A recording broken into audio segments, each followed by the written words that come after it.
This is Ramek Shinobi and today I am going to narrate first part of what if Naruto found God King of Hueco Mundo in Uzumaki Mask Temple. If you enjoy this video, please like, share and subscribe to this channel. Now wasting no more time, let's start the story. There was a stunning woman with big, pupilless eyes and long, bright red hair. She wore a complex, high-collared kimono with a dark obi tied around her waist and the Uzushigokure symbol on the back. She had 3 clips in the front of her hair and her hair pinted in buns. She also had a violet diamond mark on her forehead and wore a dark red lipstick. Additionally, she had kanji-written tags on her hair decals. This woman was Jinchuriki of the Kyuubi no Kitsune and Mito Uzumaki, the wife of Hashirama Senju. She was thinking back on the most recent events while strolling through the forests her husband had planted. Madara had been defeated, the wars were over, and she had sealed the Kyuubi inside of her to keep it from being used again.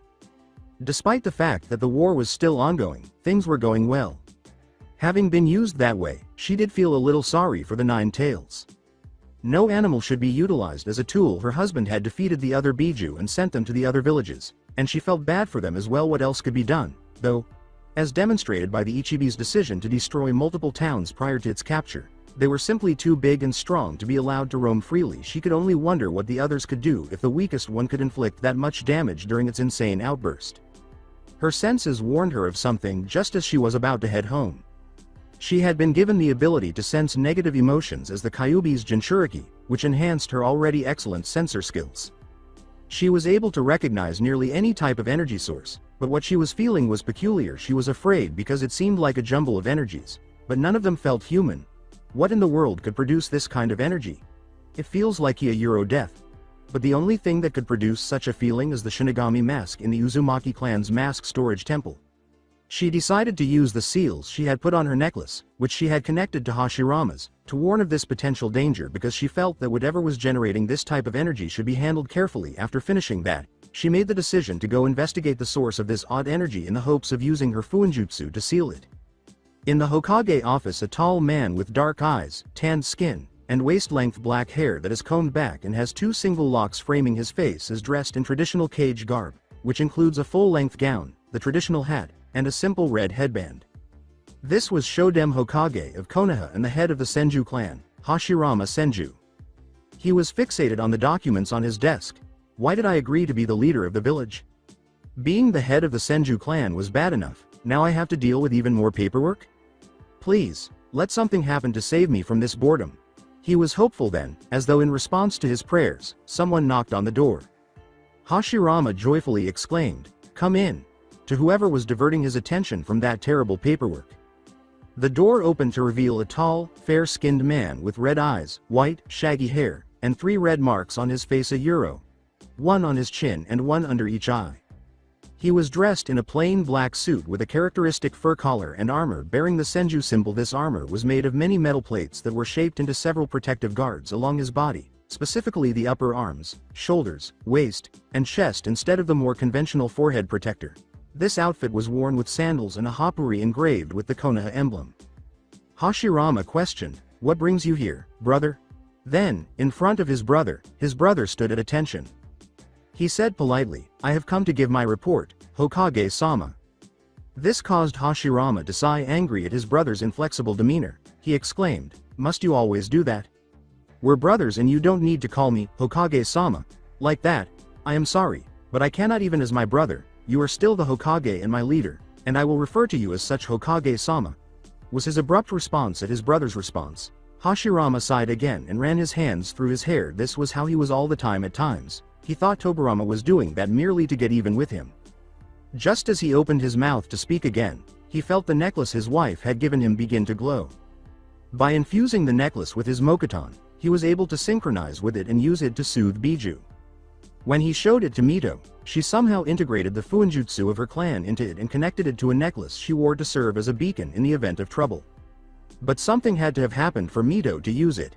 He hurried to his feet, flinging off his Hokage robes and shocking his brother Tobirama in the process. His armor resembled that of his brother, except that Tobirama's was blue and his was red. His brother's stoic reply was, "Hokage-sama?" He turned to his brother and answered. He responded gravely, "Something is wrong. Mito has activated the beacon in the necklace. She would not do so unless it was serious." He and his brother both vanished in a shunshin despite their haste to find her. Both brothers asked, what could have happened for Lady Mito to have activated the beacon? Back in the clearing in the forest, she could honestly say that what she discovered when she was back with Mito was not what she had anticipated. Being a shinobi would ensure that she had witnessed many strange things in her life, but she never would have imagined that the power emanating from this crown in front of her could evoke such a sense of dread. It was a lavishly adorned and jeweled crown with what looked to be a black pearl in the middle and a chain that ran down the left side. She thought it was almost alive. The crown seemed to have a soul of its own, even though she had heard of sentient objects like that one blade known as the Samehada.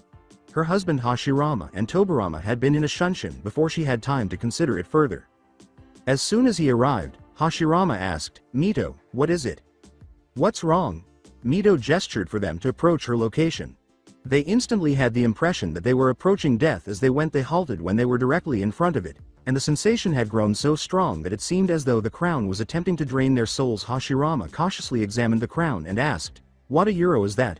He could also feel the sensation of death emanating from the crown thanks to his senjutsu skills. What was happening? And how could something like this evoke such a sense of dread? When Mito uttered the words, "I do not know, I have felt a feeling of death like this before, but at the same time this is different. It's almost as if the crown is alive." Tobarama was doubtful since he couldn't sense things like his brother or wife. As he approached it, he remarked, "How could such a thing be alive?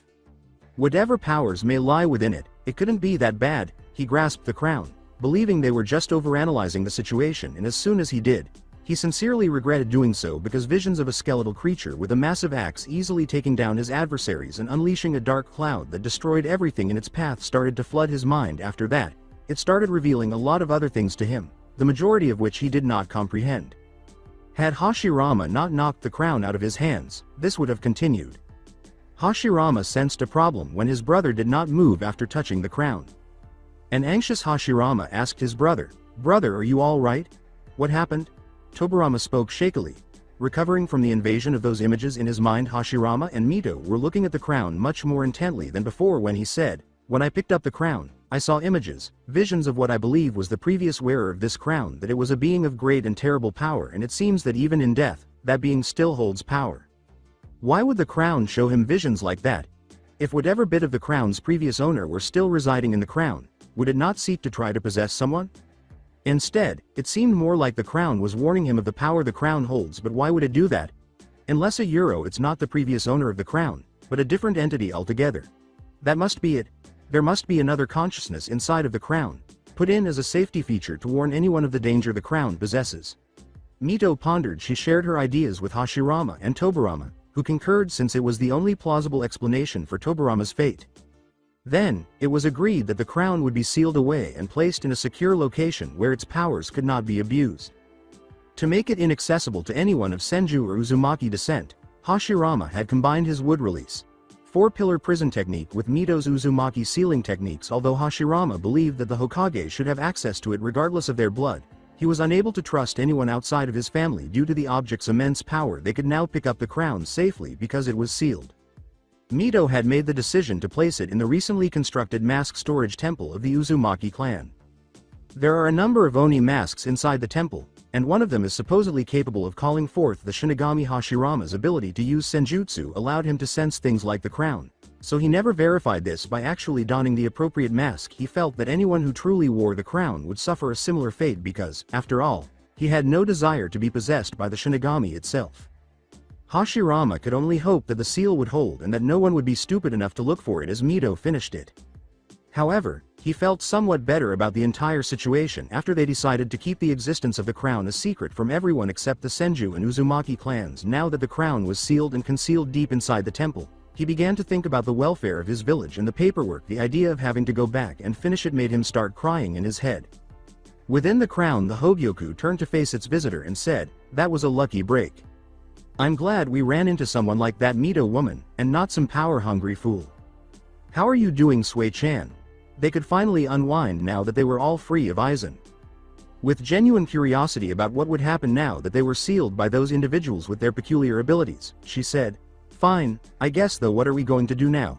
She had never heard of anyone manipulating plants like that, or their peculiar sealing powers. Even in the Soul Society, the Hogyoku responded sheepishly, "To be honest, I'm not really sure. After escaping through that Garganta, I wasn't sure where we would end up." At this, Kyaka sighed, since she had assumed that was the case. "All right, then what are we going to do about energy?" Even though I am free of Aizen, I cannot sustain myself on my own energy for very long. That presented an additional issue eventually. Kyaka Suigetsu would die, in the absence of a steady supply of energy. In addition, the crown would require some in order to prevent it from deteriorating and killing them. Even though the Espada and Aizen had the capacity to siphon off energy, they were no longer able to do so. As they started to brainstorm potential solutions to their issue, Kyaka suddenly recalled something. Reishi was everywhere back in the Seirei. Perhaps there was energy in the land itself, even though this was not the Seirei. As a matter of fact, the humans who had just sealed them away were alive and full of energy. Maybe the land itself has some left over for their needs if the people who live here have that kind of power. Her idea was shared with the Hogyoku, who then set out to determine whether the land possessed the same energy as the Seirei. They were correct, but they had no idea there would be so much of it. Although what they were feeling from nature was much more potent and pure, it appeared that this energy was present in all of nature, not just humans.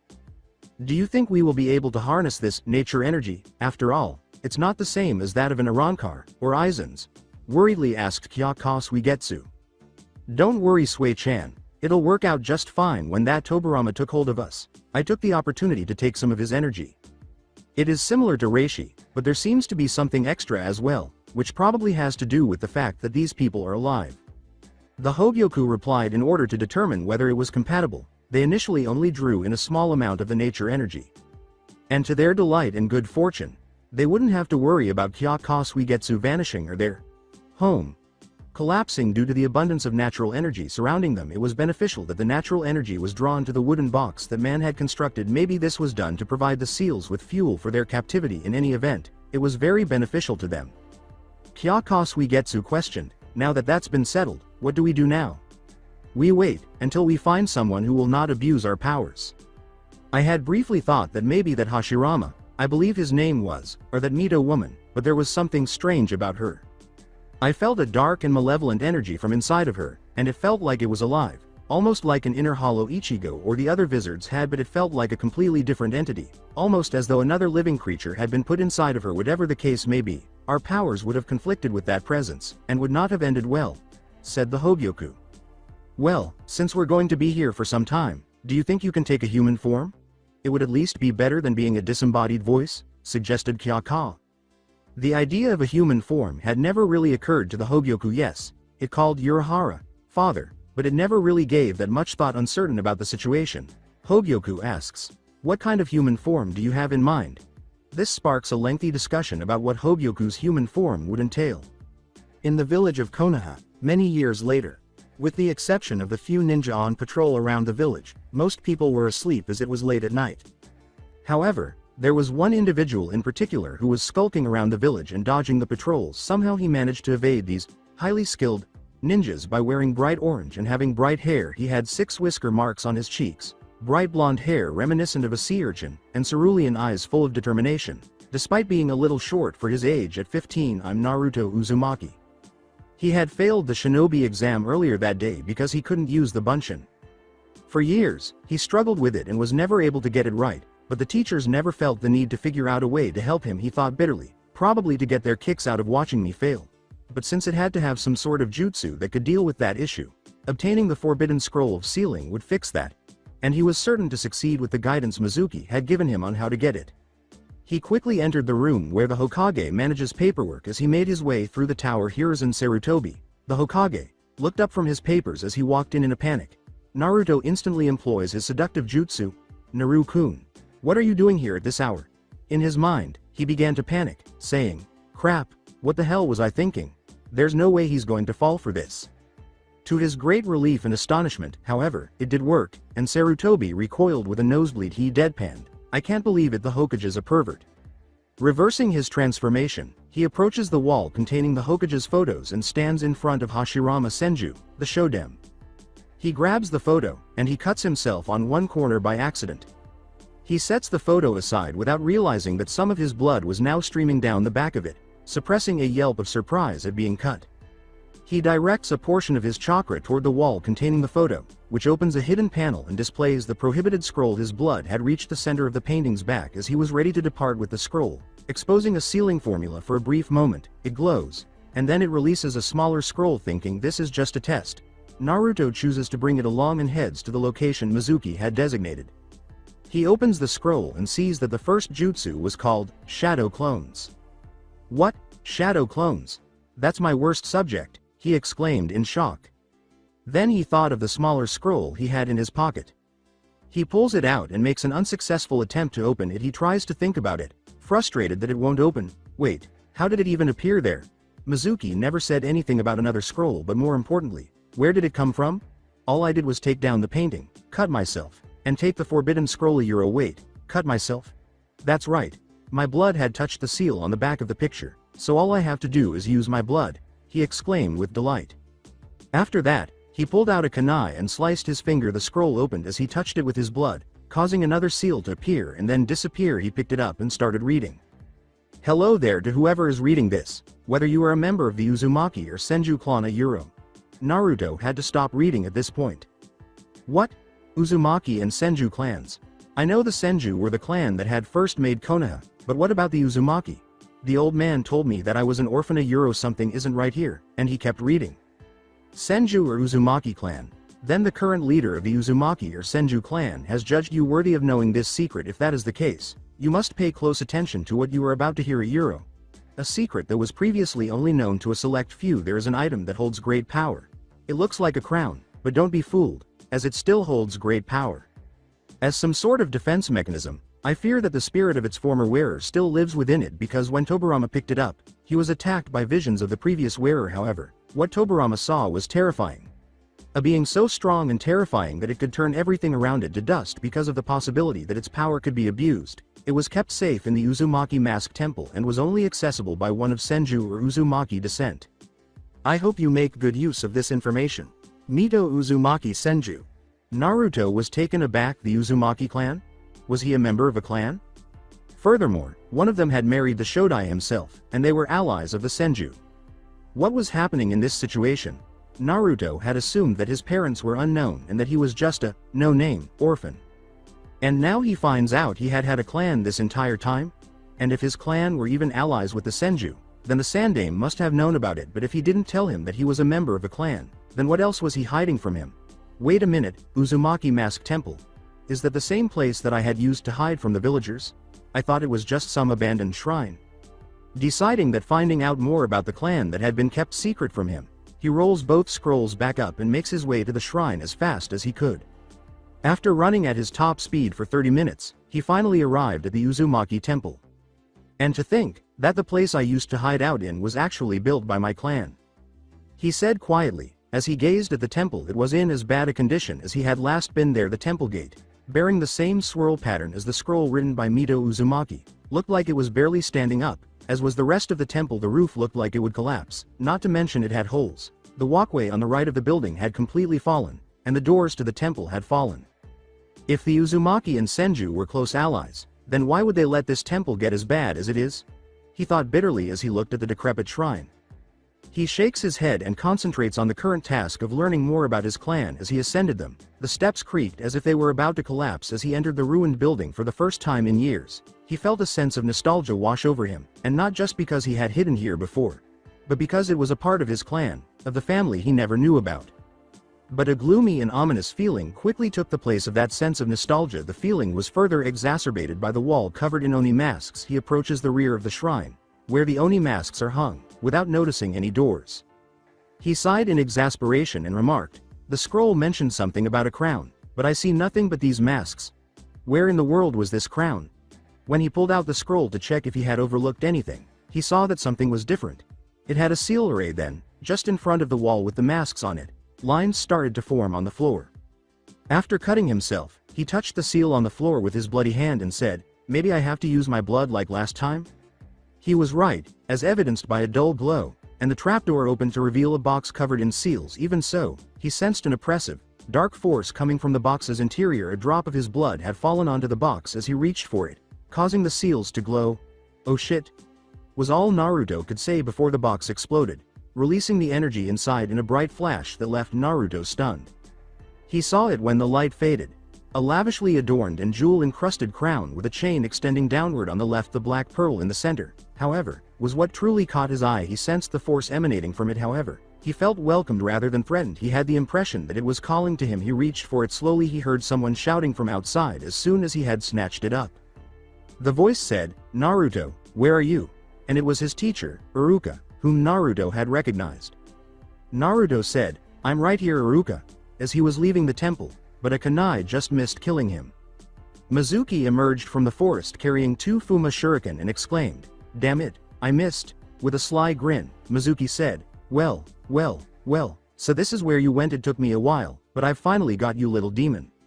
Naruto said, "Demon? What are you talking about?" He had been referred to as a demon by the villagers numerous times, so it wasn't the first time. However, he had a gut feeling that this was not one of those occasions. "Mizuki, what are you doing here? More importantly, you know that subject is forbidden," Iruka screamed. Mizuki just glanced at him and said, "Well, since it doesn't really matter anymore, I'll tell you. I tricked the demon over there into stealing the scroll for me. My plan was to kill him and take it, but it seems there's been a change of plans, and since you're both going to die anyway, I may as well say it. Naruto, did you ever wonder why the village hates you? Why everyone avoids you? It's because 15 years ago, the Yondaime didn't kill the Kyuubi. Oh no, instead he turned it into a child. You are the 9-tailed fox," he exclaimed. At this point, Naruto stopped paying attention to Mizuki and Iruka's conversation. He was taken aback as that why he was despised by everyone in the village. Because they believed he was the fox with the 9 tails. What sort of nonsense is that? He might have been many things, but he was definitely not a huge, destructive beast with 9 tails. The Hokage was also aware of it. In addition to lying to him about why the village detested him, the Hokage also claimed that the Uzumaki were a clan rather than merely a name for a random orphan. What else, though, was he being kept in the dark about if he was being misled about that? So screw them all. He wasn't someone they could use as a scapegoat to express their rage. Not a tool they could use however they pleased. He became aware that he had injured himself by gripping the crown too tightly. Out of rage, when he felt a sharp pain in his hand, he decided to put on the crown after glancing down at it.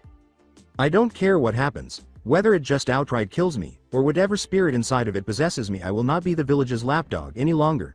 What are they going to do? Bring me back from the dead and torture me? Well, to hell with them," he sighed. So he put on the crown. After making up his mind, Naruto was soon engulfed in a column of red energy, and then everything went to hell. The power and malevolence in the crown gave off by this was felt all over the village. In the office of the Hokage, the situation had not been favorable.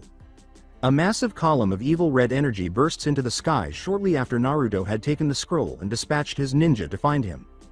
"Wait a moment, that place is near the Uzumaki Mask Shrine. He must have found out the truth somehow, but I made sure that all information about his relation to the Uzumaki clan was either destroyed or hidden." Sarutobi was thinking. The only explanation that sprang to mind was that Naruto released the Kyuubi's chakra after discovering the truth. "Enbu," he commanded, revealing his battle gear by tossing off his robes in the hopes of saving the day. He and a few ninja then dashed in the direction of the enormous pillar of energy. Naruto felt nothing, which left him perplexed. He had expected to feel something when he had put the crown on, but nothing. He opened his eyes and was taken aback by what he saw. There was a big building in ruin. Where he stood, he could make out what looked like a desert in the distance. The fact that there were no stars in the sky and it was night made matters even more perplexing. He asked out loud, "So, is that what the afterlife is like?" From behind him, a female voice said, "No, young man, this is not the afterlife, and you're not dead." When Naruto turned around, he saw 2 stunning women. The first was a 5 feet 4 inches girl with long silver hair that reached her mid-back, who was in her late teens or early 20s. She had white flowers and double C-cup breasts, a pale complexion, a slim figure, and an obi and forest green kimono. Her icy blue eyes with a hint of silver were staring at him warmly, something he was not used to. The first woman and the second were very different. She stood at a fairly tall at 5 feet 7. She had an elf-like appearance, with her pointed ears, and looked to be around her early 20s. Her golden hair reached her mid-back, and she had mocha-colored skin. She flaunted some of her impressive D-cup breasts in a sleeveless white dress with gold accents. She wore the same colored boots and had a slit in the bottom of her dress that reached her knees. Her amber eyes were curiously observing him. Naruto, shaking himself out of his stupor from looking at the 2 beautiful women, asked, "But if I'm not dead, then where am I? And who are you?" An old voice said, "I can answer that." When Naruto heard that, he sensed it. The same power emanating from the crown, but much more terrifying and on a much bigger scale. Not even the Sandaime could hope to compare to it. He turned to see the source of the energy, a Euro, an old man with white hair and a white mustache. Large scars ran across his right eye and along the left side of his chin. He is very muscular and stocky. He is dressed in a royal white leather coat with short sleeves, a black fur lining, and 3 black fur stripes along the bottom. He also wears a golden wristband on both wrists and a belt which consists of 3 thick chains attached to a large metal disc with a sun emblem. He was sitting on a throne composed of bones, as if the power he was radiating wasn't enough. Even though Naruto was unaware of what was happening, he refused to be afraid of this creature. He had worn the crown with the expectation of either dying or perhaps being taken over by the spirit. He was not going to back down. No matter what happened, he had endured years of mistreatment from the villagers, and he was not going to tolerate any more of it from this man, regardless of his level of authority. "And who are you people exactly? And where am I?"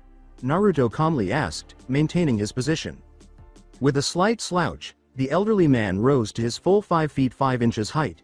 "You're brave. I'll give you that much, but I suppose I should greet you. My name is Baragan Louisenbairn, God King of Hueco Mundo." The woman with silver hair chose to speak after Baragan declared himself the God King. Even though Naruto was unaware of Hueco Mundo's location, her voice was melodic as she said, "My name is Kyaka Suigetsu, and my friend is known as the Hogyoku, and you, my dear boy, are the exact person we have been waiting for." Naruto's mind was racing with a variety of ideas as he attempted to comprehend the situation. He had not anticipated seeing 2 stunning women and a man who appeared to be as old as the Sandaime but was far more powerful when he had put on the crown. What did they mean when they said he was the one they had been waiting for? Were they observing him or something? He was distracted from his thoughts when he saw the dark-skinned, elf-like woman standing directly in front of him, seemingly attempting to probe his soul. With trepidation, Naruto said, "See, can I help you with something? Hogyoku-san, was it?" The majority of the villagers treated him with contempt and hatred, while a small number showed him compassion and empathy. However, he was unfamiliar with her intense gaze. "How strange, it seems as though you have several beings inside of you, and one of them is familiar like the being I sensed inside of Mito Uzumaki, but more restrained and weaker," Hogyoku responded. Fearful of having someone, much less multiple, live inside of him, Naruto questioned, "What do you mean several beings inside of me? How can there be other people inside of me? And what does this have to do with this Mito Uzumaki?" But the Hogyoku were taken aback by Naruto's declaration. Did he not realize that he was sealed inside? Like in their home world, she had been able to hear other people's hearts by using the natural energy she had been able to absorb from the outside world according to what she had learned about this world. Jinchuriki, like Naruto, were trained to effectively use the beast's power by using them as weapons and informing them of their status at a young age. The Hogyoku wondered, but then why had he been kept in the dark of his status as a Jinchuriki? She was able to connect with people and learn about the world around her by using her natural energy, but her ability to concentrate it was lacking. She was able to identify people with good intentions in certain situations and did her best to assist them, but she was limited in what she could do. She had her hands full trying to find the right person for their needs, collecting natural energy, and keeping her senses open for any useful information returning to the subject at hand. However, this issue would need to be resolved, beginning with those extra souls within him, if things were to proceed as she had hoped. "Do not worry, all will be explained. But first we need to do something about those within you by opening a link to the seal they're inside of, and before you say anything, the process will not hurt €1 probably. Is this acceptable?" she asked, staring directly at Naruto's eyes. With everything that had been going on, Naruto wasn't sure what to think. He was full of inquiries, but he thought he knew what this strange, attractive woman was doing, so it seemed like the only thing he could do was follow her instructions. "All right, I'll let you bring these other presences out of me, so how are you going to do it?" Naruto said after making up his mind. With a nod of approval, she said, "Very good. As for how I'll be doing this, I'm going to need your help. I need you to concentrate on opening a link to those sealed inside of you, and I'll do the rest, understood?" Before lifting up Naruto's shirt to expose his thin and undernourished body. Astonished for a moment, Hogyoku placed her hand on Naruto's 4-pack stomach and made the decision to put the new knowledge away for later. A seal formed on Naruto's stomach as he flushed at the touch. Then he sensed what he thought was the power of Hogyoku, and it was amazing. He seemed capable of anything. However, he recalled that he needed to focus on creating a link with the people inside of him. He accepted it even though he had no idea how it was meant to assist. The seal on his stomach glowed as he focused, giving the impression that Hogyoku's power was reacting to his thoughts. Before long, a door emerged from the ruins. Upon realizing their success, Hogyoku set Naruto's shirt aside. They made their way to the door after she gestured for him to follow. The door didn't have a fancy appearance. In fact, it appeared as though it belonged in a prison. The door was round at the top and 6 feet high. It was big and made of wood. Baragan asked impatiently, "Well, aren't you going to open the door, boy?" He approached the door and said, all right, With a creak, the door opened. As he grasped its metal handle, his nostrils were attacked by an unpleasant odor as it was fully opened. "Ah man, that smells terrible," Naruto exclaimed, covering his nose with his hands. "Now that is strange. Why would it smell? What could have happened to him for his inner world to not only have such a door for its entrance, let alone have a foul odor inside of his inner world?" Hogyoku pondered. Impatient, Baragan chose to express his spiritual energy while Hogyoku and Kyaku Suigetsu were unfazed by the intensity. Naruto was taken by surprise and almost collapsed. "What the hell is this? This is way worse than whenever the villagers directed their hatred at me. Just what kind of power does that old man have? Well, whatever it is, I'm not going to fall," said Naruto. Thus, in spite of his fear of the alleged god king of a place he had never heard of, he resisted the pressure and stood erect. "Oh, so you can still stand? Humph, you're stronger than I thought. Most being would have been on the ground after that," said Baragan. Kyaku Suigetsu admonished Baragan, saying, "I think it would be best if you eased up on your spiritual pressure, Baragan-san." Baragan simply sighed and ceased to exert his spiritual pressure. Kyaku Suigetsu put a hand on Naruto-san's shoulder and worriedly asked, "Are you all right, Naruto-san?" However, she was also taken aback by his ability to stand up in spite of the pressure Baragan had been displaying. When Hogyoku had lifted up the young man's shirt, she could see that he was in poor physical condition. He could see the real concern in her eyes. Naruto was moved to see that not many people genuinely cared about him, and that list had shrunk as a result of the Hokage's betrayal regarding the Uzumaki clan as well as the reasons the village detested him. However, Naruto saved those thoughts for later and gave Kyaku Suigetsu a genuine smile instead of one of his impersonations. Naruto turned to face the door and said, "Don't worry, I'm fine. It'll take more than that to put me down." As soon as he walked through the door, his feet started to get wet. "Well, I might as well get it over with."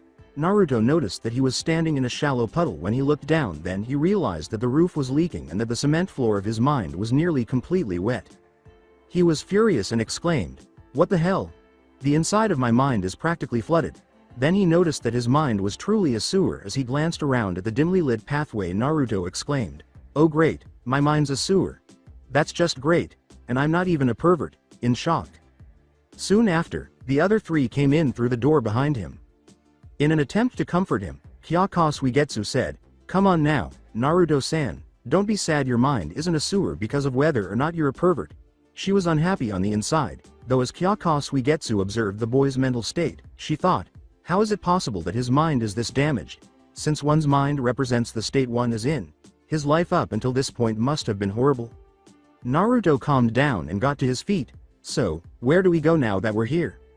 Hogyoku pointed to the pipes running along the ceiling and said, "To its center. Where there we just have to follow the pipes to it." They nodded and started to follow the pipes back to their starting point. They heard voices as they started to move. A deep, inhuman voice, a female voice, and a male voice. They saw two people as they entered the room where the voices were coming from. The first was a man. He resembles Naruto in that he is fairly tall, 5 feet 10 inches, has fair skin, bright blue eyes, and spiky blonde hair. Additionally, the bangs on either side of his face are jaw-length. He wears sandals, a flak jacket, a forehead protector, and a typical Konoha-nin uniform with 2 bands on each sleeve. The kanji for 4th Hokage is written vertically down the back of his short-sleeved long white haori, which is adorned with flame-like motifs on the edges and fastened on the front by a thin orange rope. A rather attractive woman was the other occupant. She is approximately 5 feet 4 inches, has fair skin, amethyst eyes, long, bright red hair with strands framing both sides of her face, and a black clip that parts her hair to the left. Her build is slender but feminine, although it didn't do much to conceal her ample D-cup chest. She is wearing a long, loose-fitting dress underneath a high-collared, sleeveless blouse. She also wore pale purple standard shinobi sandals and a dark blue band on her left wrist, and judging by the frown on her face, she did not appear to be happy. The creature in the cage behind the two, however, was what truly attracted the group's attention. The cage itself was enormous, and they could hardly make out the outline of a huge beast in the low light. The female voice was obviously upset as she asked, "What is going on here? What happened to the seal Minato?" "I don't know any more than you do, Kushina. I had set it so that I would appear when the seal was close to breaking, and you would when he would need help controlling the Kyuubi, but something serious must have happened for both of us to be here," said the man identified as Minato. The beast behind the bars said in a deep voice, "Maybe you should ask the ones responsible for this, as they seem to have joined us." It opened one of its eyes, revealing a large red eye with a slit pupil, and turned to face Naruto and the others. The other two residents stopped and turned to face the entrance as a result. "Alright, we know you're there, Databane, so just come on out," exclaimed Kushina. "What the hell is going on here? When Hogyoku-san said that there were being inside of me, I thought she only meant people, not two people and some giant monster in a cage. Well, either way we've been spotted, so I might as well get out there," said Naruto. Keeping that in mind, he and the others entered the spacious room where the two humans and the beast in the cage were. When they saw him, they both gasped. "Hi," Naruto said clumsily, unsure of exactly what to say. With hope in her voice, the red-haired woman asked, "Naruto? Is that you?" Confused, Naruto said, "Yes I am, but who are you, and how do you know who I am?" However, Minato's face was left in a state of shock by his statement. Naruto frowned as Minato asked inquisitively, "You mean that you don't know who we are?" Naruto demanded, "No I don't, so who are you? Why are you here inside of my mind?" Before Kushina gave him a hard blow to the head. "I know having us appear like this is strange, but you should mind your manners, Naruto. I would have thought Tsunade would have taught you better manners at this point, though considering her own habits, Shizune is probably doing all the work, and being the responsible one in this family, not to mention dealing with you and your sister, probably isn't easy either," Kushina said as Naruto was now rubbing his staring at her. Naruto answered, "Who is Tsunade? And what do you mean by sister?" "Wait a minute, Naruto. What do you mean? Hasn't Tsunade been raising you and your sister all this time?" replied Kushina. The beast in the cage said, "Are you really that stupid? It's rather easy to figure out."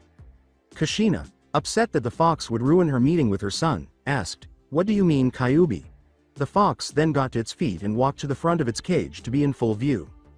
The Kyuubi said, "What I'm saying is that Naruto has been alone all his life, with no one to raise him." Minato and Kushina stared at the fox in disbelief. Kushina asked, "Alone? What about Tsunade and Jiraiya? Your godparents? Or your sister Reina?" Naruto appeared to have been hit in the face. The two adults scowled as Naruto replied, "Godparents? I have godparents and a sister?" "Yes, Naruto, you have godparents, and a twin sister, though why they haven't raised you up until now is troubling to say the least. Is Sarutobi Hiruzen still alive?" said Minato, with Naruto only nodding. Naruto said, "Yeah, he's the Sandaime Hokage. Just who are you two and how do you know me?" The two adults exchanged nervous glances before turning back to face him. "Naruto, I don't know how to really put this except that we are your parents," Minato replied, gesturing to Kushina and himself. At this point, Naruto was displaying a range of emotions. Naruto asked incredulously, "My parents?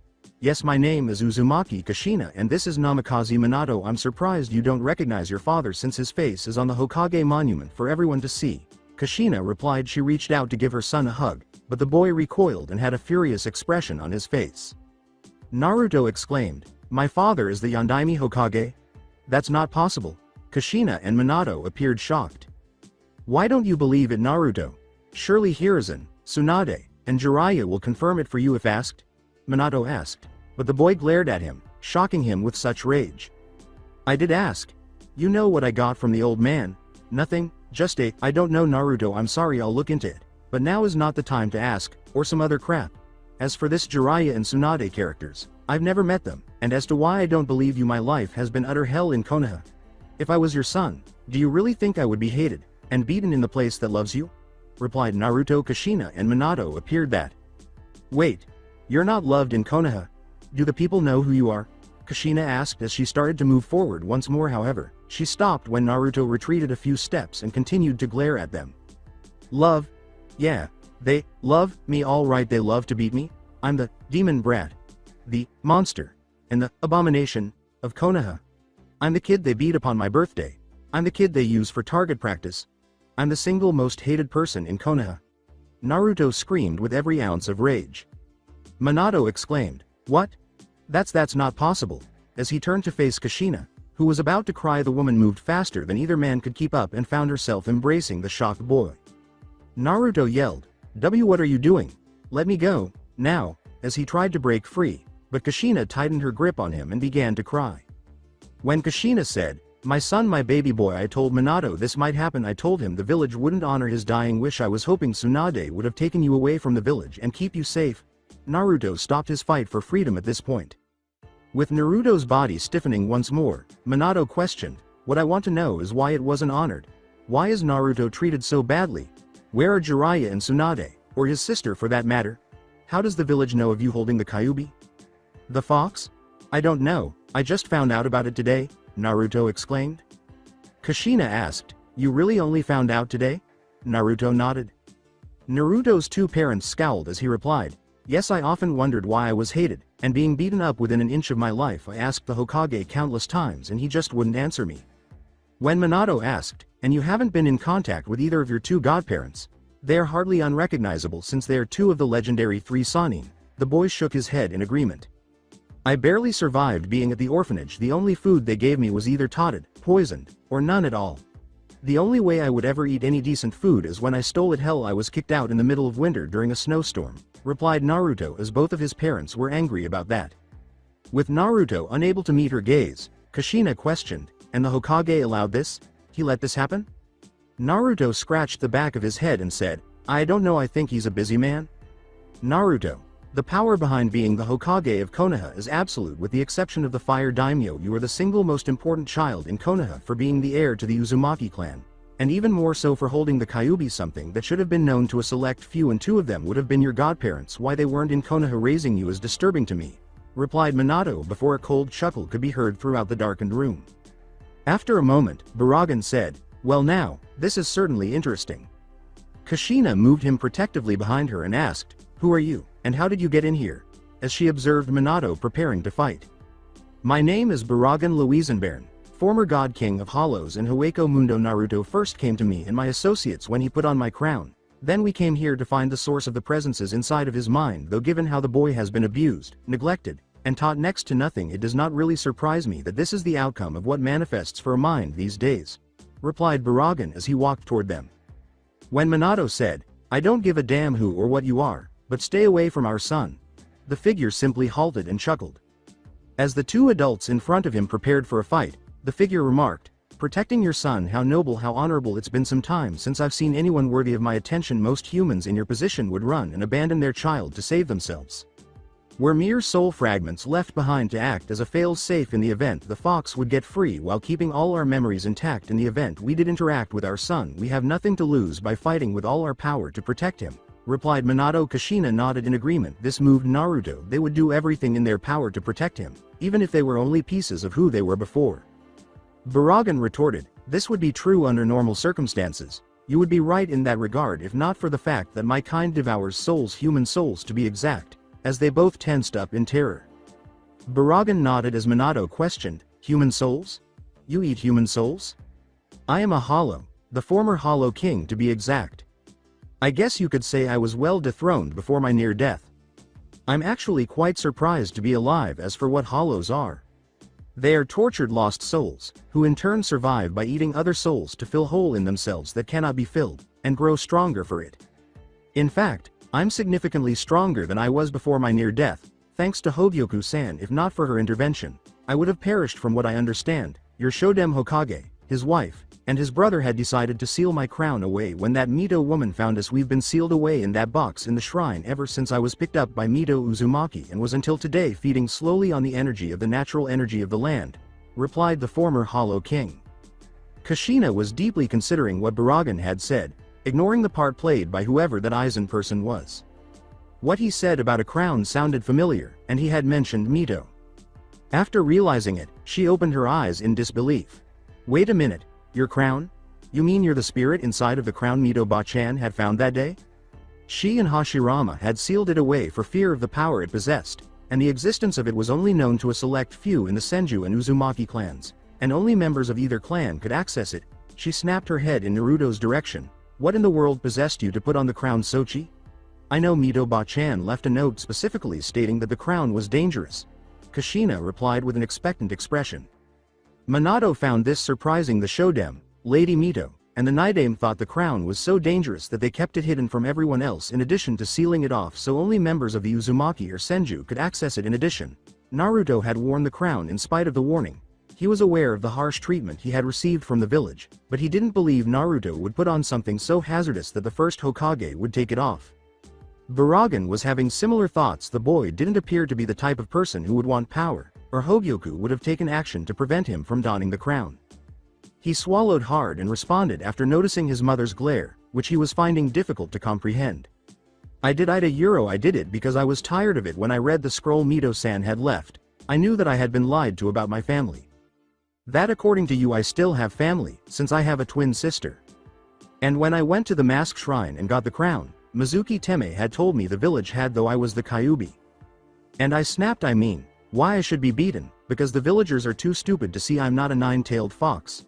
That they beat me, because it gave them some kind of sick satisfaction at getting revenge. I was done with being used, abused, manipulated and lied to. I had decided that I would finally take control of my life and put on the crown, but choosing how I would die.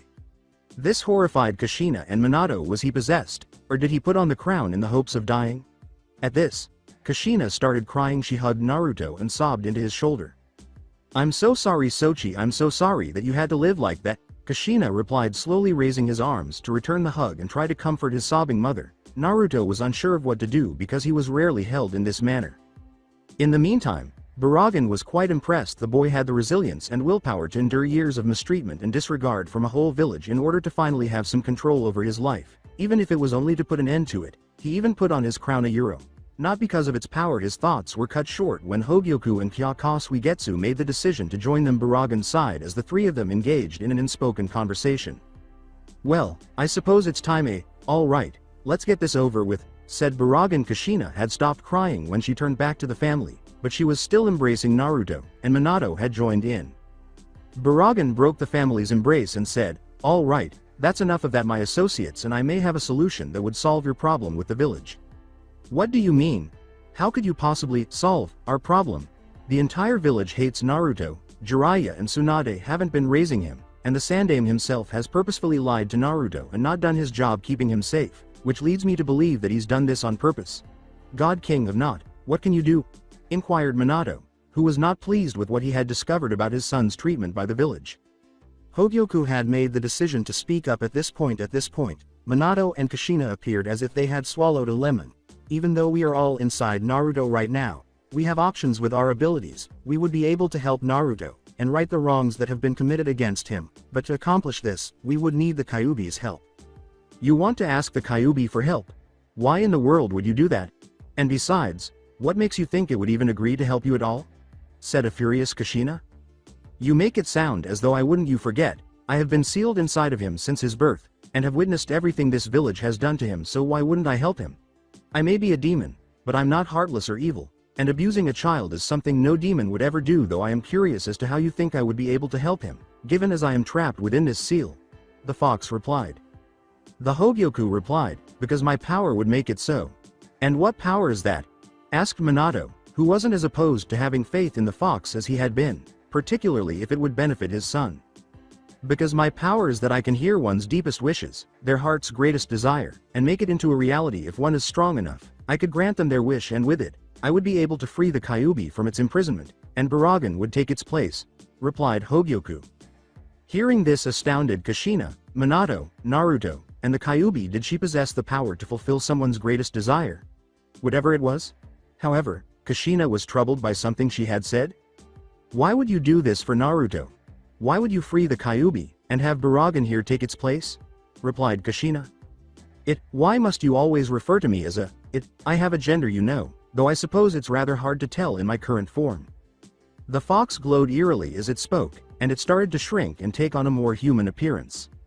When the light faded, the enormous fox that had been there was no longer a stunning woman. Her figure was that of a 20-year-old, and she had cascading silver hair, hypnotic crimson slit eyes, 2 fox ears on top of her head, and 9 silver tails behind her. She was dressed in a dark orange kimono with red spiral and white floral embroidery, but the outfit left little room for interpretation because it emphasized her curvy figure and impressive bust. She stretched and remarked, "Now that's much better." This was not at all what anyone was expecting. This particularly surprised Naruto. He blushed at her beauty and thought, "You mean all this time the Kyuubi was a gorgeous woman?" However, Kyuubi gave him a sly smile. She winked and remarked, "It's nice that you think I'm beautiful, Naru-kun." At this, Naruto blushed intensely. She was able to read his thoughts. He didn't believe she could read his mind, even though he was aware that she had been residing inside of him for a long time. "Oh, don't worry, Naru-kun. I don't read your thoughts all the time. In fact, I only establish a mental link with you so that I could try and guide you to safety when you were in trouble, and try and help as best I could when you were alone," she responded with a sorrowful grin. While that is nice to know, I believe we are getting off track.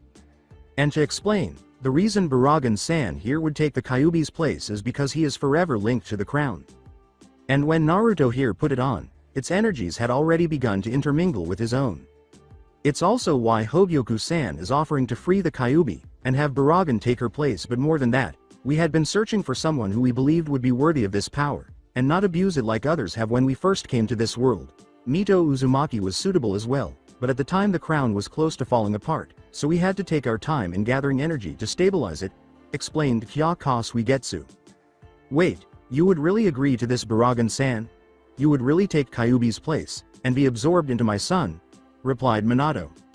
This caused Baragan to sigh, because, as Kyaaka Suigetsu-san said, I can never leave the crown.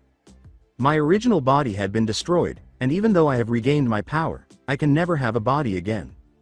When your son put on my crown, he and I became linked.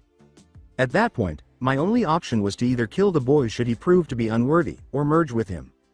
When Hogyoku-san touched your seal so we could enter this place, she had also deciphered it as to what it did.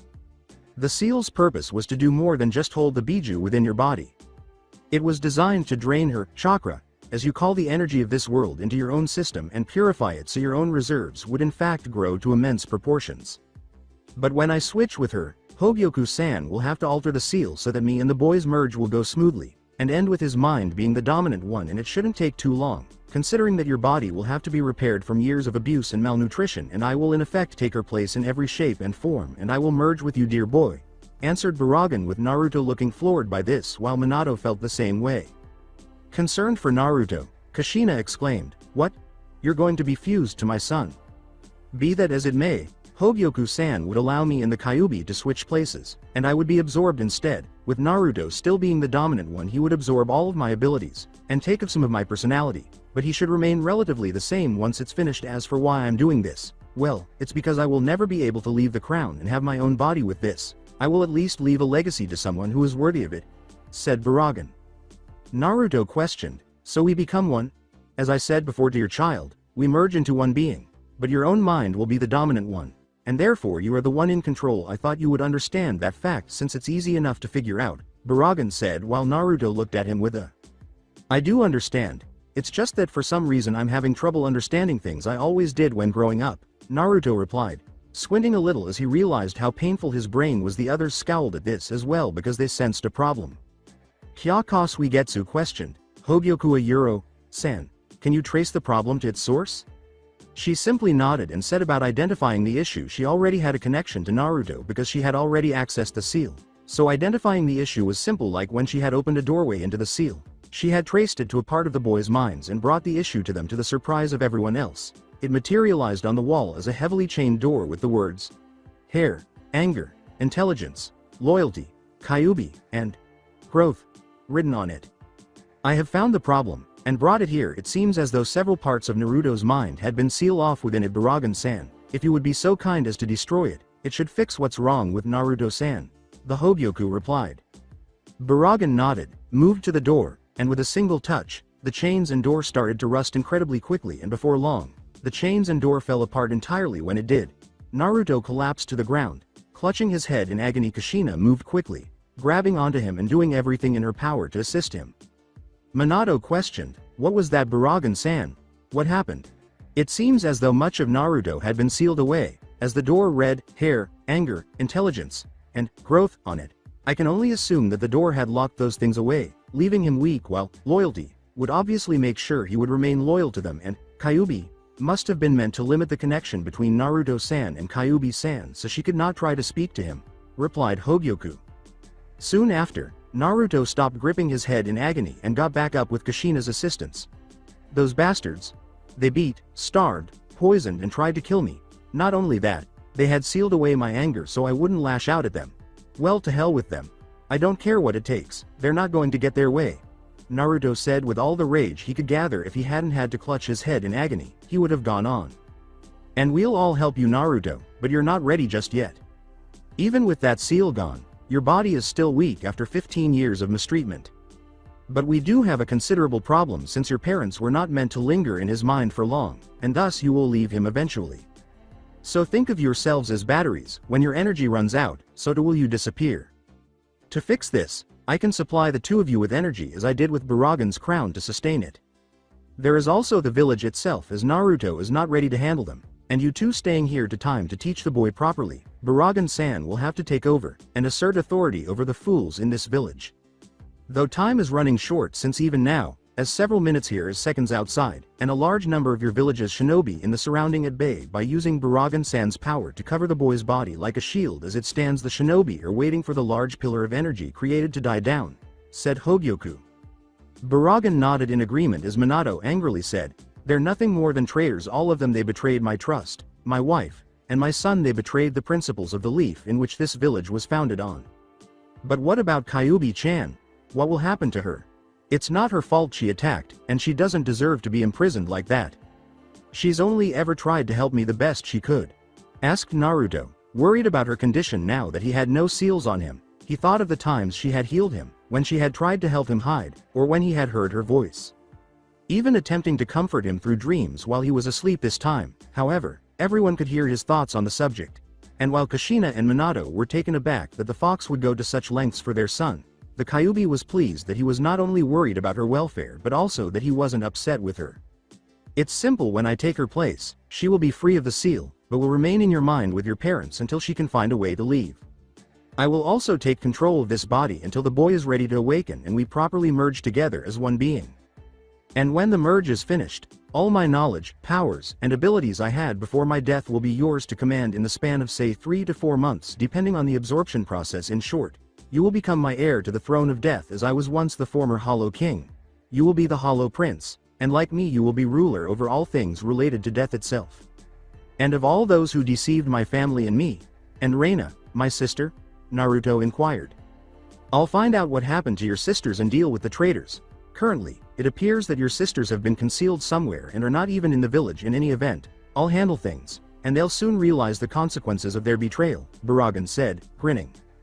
Beyond the mindscape, everyone in the clearing, armed with weapons and prepared to use their justice, was shocked to see a drastically different Naruto Uzumaki when Sarutobi and his ninja arrived as quickly as possible, saw that Mizuki and Iruka were already there, and was about to question them when the Tower of Energy started to retract back from where it had exploded out of when everything first happened, before he could demand answers from either man. The thing that shocked them all the most was how different Naruto's appearance was from the boy they knew. He was dressed almost entirely in white with hints of black lines and fur along the short-sleeve shirt he was now wearing, giving him a regal appearance that any skilled tailor could tell was made of very expensive cloth. They also noticed that the boy was wearing thick golden wristbands on each wrist and a belt made of 3 thick chains attached to a large metal disc with a sun emblem on it, and in his right hand was the top of a metallic cane with a fox's face and eerily glowed in the moonlight. The boy's body was taller than it had been before, going from being 5 feet 4 to almost 5 feet 9 and muscular for a boy his age. This was a far cry from the skinny, almost malnourished boy who would have to eat ramen every day to maintain some sort of body weight. However, the most startling thing they saw was that the boy's face and hair were different from what they remembered when they looked at Naruto. His hair was now spiky red instead of blonde, and his face had the only constant, albeit slightly thicker, whisker marks. Then the boy's eyes opened, and his blue eyes stared at them all with a bored expression, as if they were insignificant specks of dust and dirt that deserved nothing less than a brief gust of wind to blow them all away from his sight. He cracked his neck from side to side, looking at the different shinobi in front of him, from Junin to Anbu, Danzo to the Hokage, to some of the various clan heads that were there to Iruka, making the man uneasy before continuing until he saw Mizuki off to the side. "Naruto? Is that you?" Sarutobi inquired. Naruto just stared at him with the same bored expression, but now his eyes were filled with disdain. He didn't answer right away, as if he was considering what to say, and then a smirk appeared on his face. "If you are talking about the son of Minato Namikaze and Kushina Uzumaki, then no, I am not him." At this, everyone in the room gasped, realizing that one of the Yondaime and the other was one of the strongest kunoichi in the village. Though Sarutobi had a grave look on his face. "If you are not Naruto, then who are you?" "The Kyuubi?" asked Sarutobi, getting into a fighting stance. "I am not the 9-tailed fox either," Naruto said, shaking his head. "Naruto is currently sleeping, and I am temporarily taking over his bodyguard king of Hueco Mundo. I am Baragan Louisenbairn and there is much to talk about Sandaime Hokage," said Baragan. Sarutobi was at a loss for what to think. Who was this Baragan? What had happened to Naruto? Was the boy killed and this was taking his place, or was he still alive somewhere in there? How did he know who Naruto's parents were? He had kept that and any other relevant information under a tight lock, and only he and a few others knew of that as he watched Naruto's body and its changes. He wondered how he had experienced such a growth spurt. And those clothes? The only thing that made sense was that this Baragan was to blame. But first he had to try to salvage the situation because Baragan already knew Naruto's parentage, and that was already too much. You understand exactly what I mean with an accusing gaze, Baragan said, how this village has treated the boy, but also how you've been hiding the truth from Naruto for years. Sarutobi nervously said, I don't know what you're talking about. Naruto's expression darkened into an angry frown. Before they could continue, Mizuki had decided to act. It's time to die, demon, regardless of the name you give yourself. As everyone else saw this, they tried to move to stop the attack, but they wouldn't have made it in time, said the insane Mizuki, hurling both of his Fuma shuriken at Baragan. Baragan just narrowed his eyes at the attack on him. How stupid, now, die, Baragan said, raising his arm and pointing it at everyone in the room as he collected energy into a tiny red ball. Learn your place, Aunt Sero. As he launched his attack, the ball transformed into a powerful energy beam that swallowed Mizuki and the shuriken that were coming his way. Sarutobi and Danzo thought, what is that? It's like a miniature-tailed beast bomb, after seeing it during the battles. Now that that's been taken care of, we have other matters to attend to, don't we, Hokage? The being in question turned to face the assembled shinobi, who were stunned by what they saw when the attack's light faded. Mizuki and everything behind him had been completely vaporized. Lying to me wasn't even my best defense, so I would advise against it. Therefore, I advise you to be honest unless you want to see what I can actually do. Everyone became terrified as Baragan spoke. The figure inside Naruto just exploded what appeared to be a miniature-tailed beast bomb, and that wasn't even his strongest attack. How about we talk about this somewhere else? In an attempt to control the situation, Sarutobi said. All right, I guess we shouldn't be discussing this in public, Baragan remarked. Within the council rooms, the shinobi arrived at the council room quickly, and Baragan noticed that the Hokage was seated in the center, with Kaharu and Homura on his left and right, respectively. The shinobi council was made up of Hiyashi Hyuga, Sume Inuzuka, Chaza Akamichi, Shibi Aburame, Shikaku Nara, Inoichi Yamanaka, and Unkai Kurama, while the civilian council was on the other side. On the other side was the civilian council, but Baragan didn't really care who they were, only the man wearing bandages. But I suppose it's not fair comparing ants to someone as powerful as me. But there is something disturbing about that bandaged man. His chakra feels very twisted and unnatural, especially that left arm he's hiding. But whatever power it possesses is of little consequence, Baragan thought, examining the council members with his pesquisa. They had more power than the average human, but they were nothing compared to him, let alone before he even came to this world and attained even more power. So, as you previously stated, you are neither the Kyuubi nor Naruto you claim to be. Hueco Mundo's king. Such a place is unfamiliar to me, Baragan-san. Could you perhaps explain your identity and how you became a part of Naruto's body? Sarutobi inquired. Well, that's a valid question. Hollows live in a world called Hueco Mundo. It is a completely different dimension, which is why you have never heard of it. Everyone else gave Baragan a startled look as he spoke. You mentioned where hollows reside. What precisely are hollows? Shikaku Nara inquired.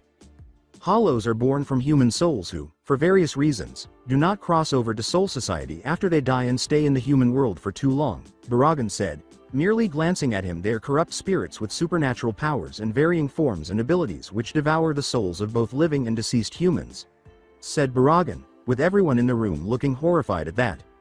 Should that be the case, how did you enter Naruto-san's body? You claimed to be a hollow, soul-eating creature from a different dimension. How can we be certain that you didn't just consume his soul and conquer him? What do you hope to gain from all of this, even if you didn't? Shibi Aburame inquired. Oh, I can tell you that the boy is still alive, Baragan said with a smile. I'm just using his body while he recovers from the additional seals put on him to ensure his allegiance to this location, rests inside the seal, and gets used to the changes. Not to mention the additional seals that concealed his red hair, which is a characteristic of the Uzumaki clan and those who hindered his development and intelligence. In addition, since I have replaced the Kyuubi and will be completely absorbed into the seal rather than her, he will need some time to get used to my memories and abilities. One thing, though, baffles me. I thought that Jinchuriki like Naruto were meant to be trained from a young age to manage the power of their Biju. Yet you failed to inform him of that. as well as the fact that his parents are Minato Namikaze and Kushina Uzumaki. So, tell me, will you ever tell the boy at all, or will you simply continue to manipulate him indefinitely? Baragan growled. If this Baragan knows of these things, then he could only that by extension Naruto knew as well, damn it all. Sarutobi thought, noticing that Baragan was growing impatient, but a member of the civilian council chose to express his opinion. Sarutobi appeared as though he had swallowed a lemon, while others appeared shocked by the revelation. What? There is no way that boy is Yondaime-sama's child. He would be an illegitimate child and receive nothing even if he were their child. The obese civilian shouted. Sandame Hokage, how long are you going to fool these idiots? You tell them that this boy is the fox they despise, but you keep his parentage a secret and probably keep him sealed away until your ideal weapon is too devoted, if not too dim, to even consider destroying this village for its crimes against him. When would the boy even find out about his ancestry? Or was he to remain in the dark forever while you in your position of authority watch him suffer and use him to further your own ends? With another sneer crossing Naruto's face, Baragan asked. When he was ready, he was to be informed because he killed so many of them in the previous war. His father made a lot of enemies, chief among them Iwa. In addition, his mother, and Uzumaki, was highly feared because of their skills to tell the truth. Baragan-san, you had no right to inform him of his actual ancestry in response to Homura's statement. Baragan stomped his foot down, released his spiritual pressure, and made it difficult for the shinobi to breathe, almost causing the civilians to faint. Old man, don't act as though you are better than me in every manner. The lifespan of your species is similar to that of fleas. I've outlived all of your ancestors. Please don't act as though I'm the child sitting in front of you. I wouldn't feel regret or sadness if I killed you all on a whim because the boy would feel the same way. For the record, I kept it a secret from the boy. In actuality, Naruto is currently spending time with his parents because Yondaime and his wife left fragments of their souls inside the seal in case issues arose.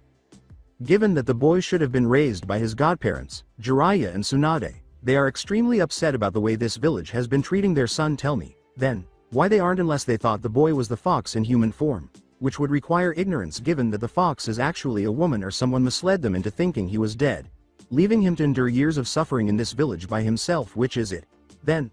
Baragan asked, glaring at Sarutobi. Everyone was attempting to comprehend what they had heard. Naruto was the Yondaime's son. In addition, the Yondaime and his spouse had placed a fragment of their souls inside the seal as a safety measure, and now Naruto was interacting with them. The Kyuubi is actually a woman? Without waiting for a response, Baragan went on, well, this leads me to believe one of two things. You must be so inept that you genuinely believed Naruto would be viewed as a hero by the villagers, or you assumed that they wouldn't consider him a hero and took advantage of their animosity to turn Naruto into your pawn, which you could use however you pleased. Which is it, then? Sarutobi couldn't believe this was happening. Things had gone from bad to worse very quickly so far. This Baragan was ruining everything. Naruto wasn't supposed to even know of his relation to the Uzumaki clan until much later, when he had been groomed into perfectly obedient tool. But here was this creature, telling everyone that Naruto was really the son of Kushina and The Yondaime Hokage, Minato. And now he had taken the place of the Kyuubi, and would be absorbed by Naruto, and if that attack he had used to annihilate Mizuki was anything to go by, then Naruto would be very powerful indeed. And now here he was, between a rock and a hard place. Baragan was calling him out on either he was being an idealistic fool and actually thought that the village would see Naruto as a hero, even though he knew that at best, most villages their Jinchuriki was treated as a weapon. Or he would admit that he had in fact manipulated Naruto into being his pawn for the village. Either he admitted to being a fool, or to manipulating Naruto. Neither was a good option as he did not know the full scope of abilities that Baragan had, especially since that attack he used on Mizuki not only completely disintegrated the man, but also everything in its path for good 2 miles. Regardless of the rationale behind Hokage-sama's decision to reveal Naruto-san's existence as the Kyuubi Jinchuriki, you still haven't told us what you want, Danzo said, sparing him from having to respond to Baragan's question. You claim to be a hollow that consumes souls, but you haven't eaten Naruto, the soul fragments of Minato Namikaze and Kushina Uzumaki, or even the Kyuubi, whom you claim to have replaced inside the seal. That raises the question, though. What are you pursuing? After giving Danzo a long look, Baragan said, what do I want? We'll see. The first step is to reveal the identity of the boy's parents to everyone in the village. Additionally, I am aware that you would use the ridiculous claim that it would start a war with Iwa as a pretext to hide the fact that the villagers have been mistreating the son of their beloved Hokage. Second, Anyone who has ever overcharged the boy for subpar goods or refused to serve him will be required to make amends. In addition, Naruto will be residing in his parents' home rather than the dingy apartment you gave him out of kindness. Lastly, I want everyone who mistreated the boy or any ninja who deliberately failed to protect him to be either severely punished or put to death right away. The civilian council quickly let out a cry of indignation, and Baragan reiterated his spiritual pressure to silence them all. If you don't follow my instructions, I'll just take everything that Naruto owns from both of his parents, a euro, money, scrolls, and anything else valuable in their home, a euro, and leave the village. As all of the members of Konoha's governing body blanched at the thought of Naruto leaving the leaf and eventually turning against it, Baragan said, "After all, I'm sure you wouldn't want him to go to another village like Iwa, Kumo, or even a minor shinobi village to become a devastating force that could bring everyone around him to their knees." "All right, we agree to your terms. However, what about marriages in politics? You didn't mention that," Sarutobi said, hoping to take advantage of the situation to potentially persuade women to bear Naruto's offspring and strengthen the leaf. "I'll leave that to Naruto when the merger is complete," Baragan said, displaying a cunning grin that the Sandaime found objectionable. The council members were left to reflect on what had transpired this evening as he departed, saying, after all, he should be allowed to choose those suitable to stand by him. Taki. When Naruto was donning the crown over at Taki, there is a young teenage girl with green minted hair, with a tanned complexion and has a pair of rich orange eyes that goes by the name of Fu. For those who don't know her, she is the Jinchuriki for Chome, the seven-tailed beast. The reason why she is outside on top of the largest tree of their village is that she had to get away from it all and find herself a nice place to rest for the night, and what better way of doing that by looking up at the stars. To her, looking up at the stars at night is her second best thing to view in her life, with looking at the rich colors of a sunset being her most favorite of them all. She has been out here for several hours looking up towards the night sky thinking about her life and keeps wondering if things might change for the better for her so she could possibly have the chance to leave her current hellhole of a home. Ever since she could remember, she has never enjoyed living at Taki since the people there despise her greatly and wants her either dead or gone. She hopes that one day she could leave without someone hunting her down because of her tenant. A tenant for so many years has been the only friend of Fu. As she was about to fall asleep on top of the tree, she suddenly felt the strongest force she had ever experienced in her entire life, a feeling that death had come for her, and a lot of feelings and fears had all reached out to her at once. Within Fu's seal, Chome is scared like she has never been scared in her life, and from the memories she has of her father defeating the beast all those years ago, but this seems much, much worse. Chome then notices that some of her sister's chakra is mixed into that force, and she worries that something has happened to her and wants to know right away. Fu then focuses her thoughts and turns to where this force is coming from, and she sees a pillar of light in the distance, and knows that Konoha is supposed to be there. Kumo. Right before Naruto donned the crown over in the Land of Lightning, Kumo is experiencing yet another peaceful night with many of its residents visiting the Land of Dreams. Yet there is one person who is not experiencing this great pleasure. You might be asking who this person is. Well, he is the leader of Kumo, the Yondaime Reikage, A. You see, the reason why he is not experiencing this great pleasure is that he is fighting against one of the evil, the vilest, and the most despicable opponent that he has ever fought and has never won against. Was paperwork. Every morning and every night it would get piles upon piles of this dreaded menace to society that if you deal with this evil for too long you would want to anything to get away from this monstrosity, from either commit suicide or even wanting to burn this monster to never deal with such a thing. After it would finish a few dozen documents that he would look back and the piles would seem to grow, and he swore that this ancient evil was taunting him and was even growling at him, that at most nights when he is even able to sleep he would have nightmares, to the point that he is slowly developing fear of paperwork. This was probably what really killed his father. The Sandaime Reikage, back during the Third Shinobi War, was not from enemy forces but from paperwork, and he probably killed himself to get him away from his evil nemesis Okami. What would he give to have something come in to give him a reason to not have to do paperwork anymore? Killer B. The younger brother of A and Jinchuriki of the Hachibi and Yugito, the Jinchuriki of the Nibi, stormed into the room through the walls as though a divine being from the heavens had heard his prayers. All of the paperwork stacks fell to the ground and were strewn across the room after this. After putting up with this mess for hours on end, he feels like he's going to lose it, so he did, destroying his desk in the process. A would have yelled a little louder, but she saw that Yugito and B were both trembling like leaves. B. Yugito, what the fuck have you done, and what the hell are you doing? From the smallest things, like spiders, to the most terrifying things, like the Hachibi running wild throughout Kumo, as was the case all those years ago before B became its Jinchuriki, he was able to determine whether people were even afraid during his years as a shinobi. Both of his Jinchuriki, whom he considers family and who are among the strongest individuals in Kumo, seem frightened by what he is seeing right now, as hell-like death is literally touching their souls. B. Yugito. What's going on? A inquires. B responds, brother, something just came out of nowhere in me. Yugito and our Biju are scared badly. It feels like having my soul ripped apart and it happening all over again. Yugito remains silent and clings to B in an attempt to find solace. Gyuki and Matabi are terrified inside B's and Yugito's seals, and they are banging against them to hide and get rid of this emotion. A observes that B isn't rapping at all. This is not a good sign. Fuck, as they turn to face the window. Yugito notices something outside and says, Asama, B, you need to see this. They both notice a pillar of light in the distance, and they realize that it is coming from Konoha. It's coming all the way from Konoha. What the hell is going on here? A then chooses to speak after observing this incident. Yugito speaks at this point. Nibi doesn't know, but she says that the power feels familiar to her own, like her ability to raise the dead, only much, much stronger. Everyone in the room is looking at this with seriousness. It was going to be a major issue if the Nibi's claims were true and the power was comparable to the Nibi's ability to raise the dead, but much more potent. After that, A smells something burning and turns to see that all of the paperwork has been set on fire in an unsettling shade of red throughout the room. Okay. This is just fucked up now. I am really scared of what is going on. Well, at least my paperwork is finally dead. When Naruto put on the crown, Kiri was in the Mizukage office. Yagura, the Yondaime Mizukage, and Jinchuriki of the Sanbi are seen in the Mizukage's office completing his daily paperwork, but his face is devoid of emotion. The problem here is that Yagura isn't physically present or in control of his body right now.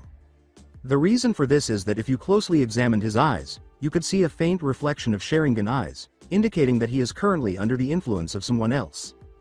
The mind-controlled Yagura was ready to go home and sleep for the day when he suddenly awakens from his reverie and is overcome by constant fear. At that moment, Yagura understands that he is no longer under his control and can do anything he wants. However, he then recalls recent events involving his behavior while being controlled by someone else.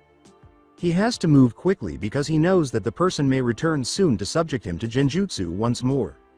He therefore does what he can right now, writing as quickly as he can on a blank piece of paper about his confessions and about someone in charge of him looking like a man wearing a black cloak with red clouds on it and a red eye looking through an orange spiral mask. Yagura managed to conceal the document in a safe location on his desk in time for the criminal to enter through a black hole and swiftly seize control of Yagura once more. How was Yagura able to escape my control? Our attacker, who would go by Toby, asks himself, shouldn't it be almost impossible for him to escape it? Toby then warps out of the office via black hole once more, leaving the mind-controlled Yagura leaving the Mizukage tower and making her way straight home to spend the night. Something must have happened, and I must find out soon if it would hamper my plans sooner or later. In a gambling establishment, as one might anticipate, we see people playing the machines in the hopes of striking it rich at a casino. However, the aforementioned casino is not unique, rather, it is a gambling establishment. This 5 feet 3 inches individual is dressed in a grass-green haori with the black kanji for gamble, E-cubed, cake, inside a red circle on the back. She is wearing a broad, dark bluish-gray obi that matches her pants to keep her sleeveless gray kimono-style blouse in place. Her large cleavage is visible because her blouse is closed quite low. She has red polish on her fingernails and toenails and is dressed in high heels and open-toed sandals. She also sports a delicate shade of pink lipstick on her chest. She also prominently displays a green necklace. Tsunade Senju is this woman.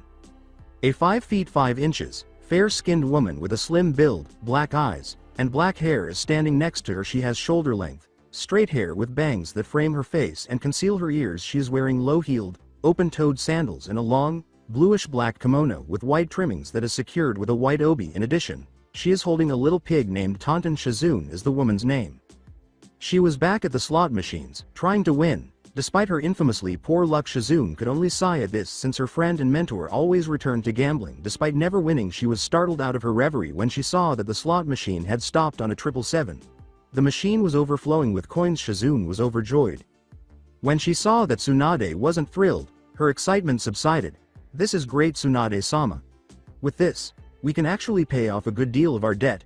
Tsunade-sama? She exclaimed. She actually had a serious expression on her face. I never win, and whenever I do, it means something has happened. But what could it be? Kushina-chan and her family are already dead, and Shizune is fine, so what could it be? Tsunade was thinking. Shizune's attempts to capture her attention distracted her from her thoughts.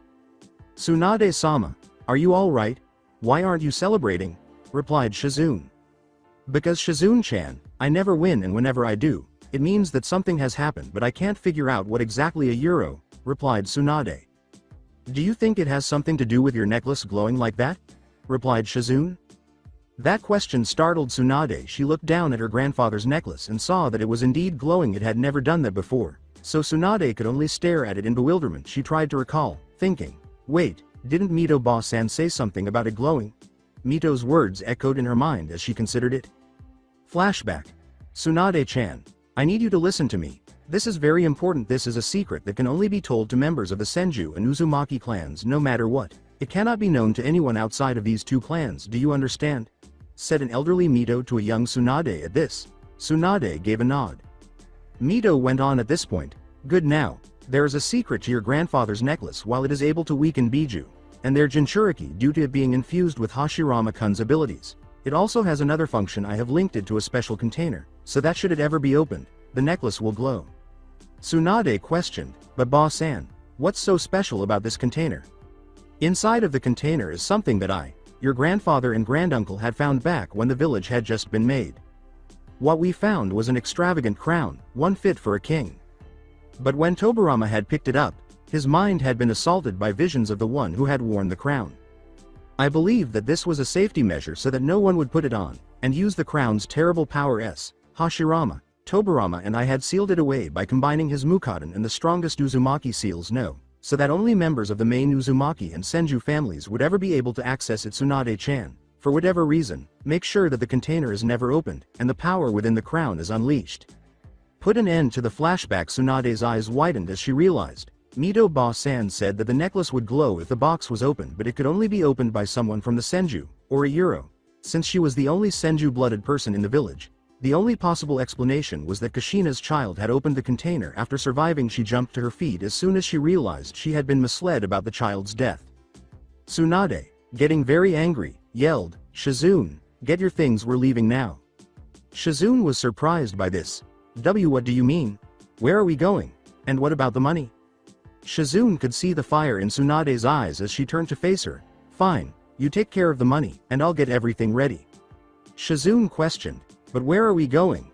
She was unable to comprehend it. She had just won a sizable sum of money. Why had she become so enraged? To Konoha, and to get some answers from a certain lying monkey and toad, very painfully, replied Tsunade. Somewhere an attractive young woman stood on a balcony with a view of a village. Her hair was in a braid that reached her mid-back, and she was 5 feet 4 inches with dark orange and red hair. Her well-developed body and C-cup breasts were barely concealed by the dark blue nightgown she was wearing. She had fair skin and bright amethyst eyes. The beam of light suddenly appeared while she was soundly dozing off in bed. Even from a distance, she could sense its power, and the unsettling sensation it created sent shivers down her spine. Inquiring as to what was causing the light, the villagers started to awaken.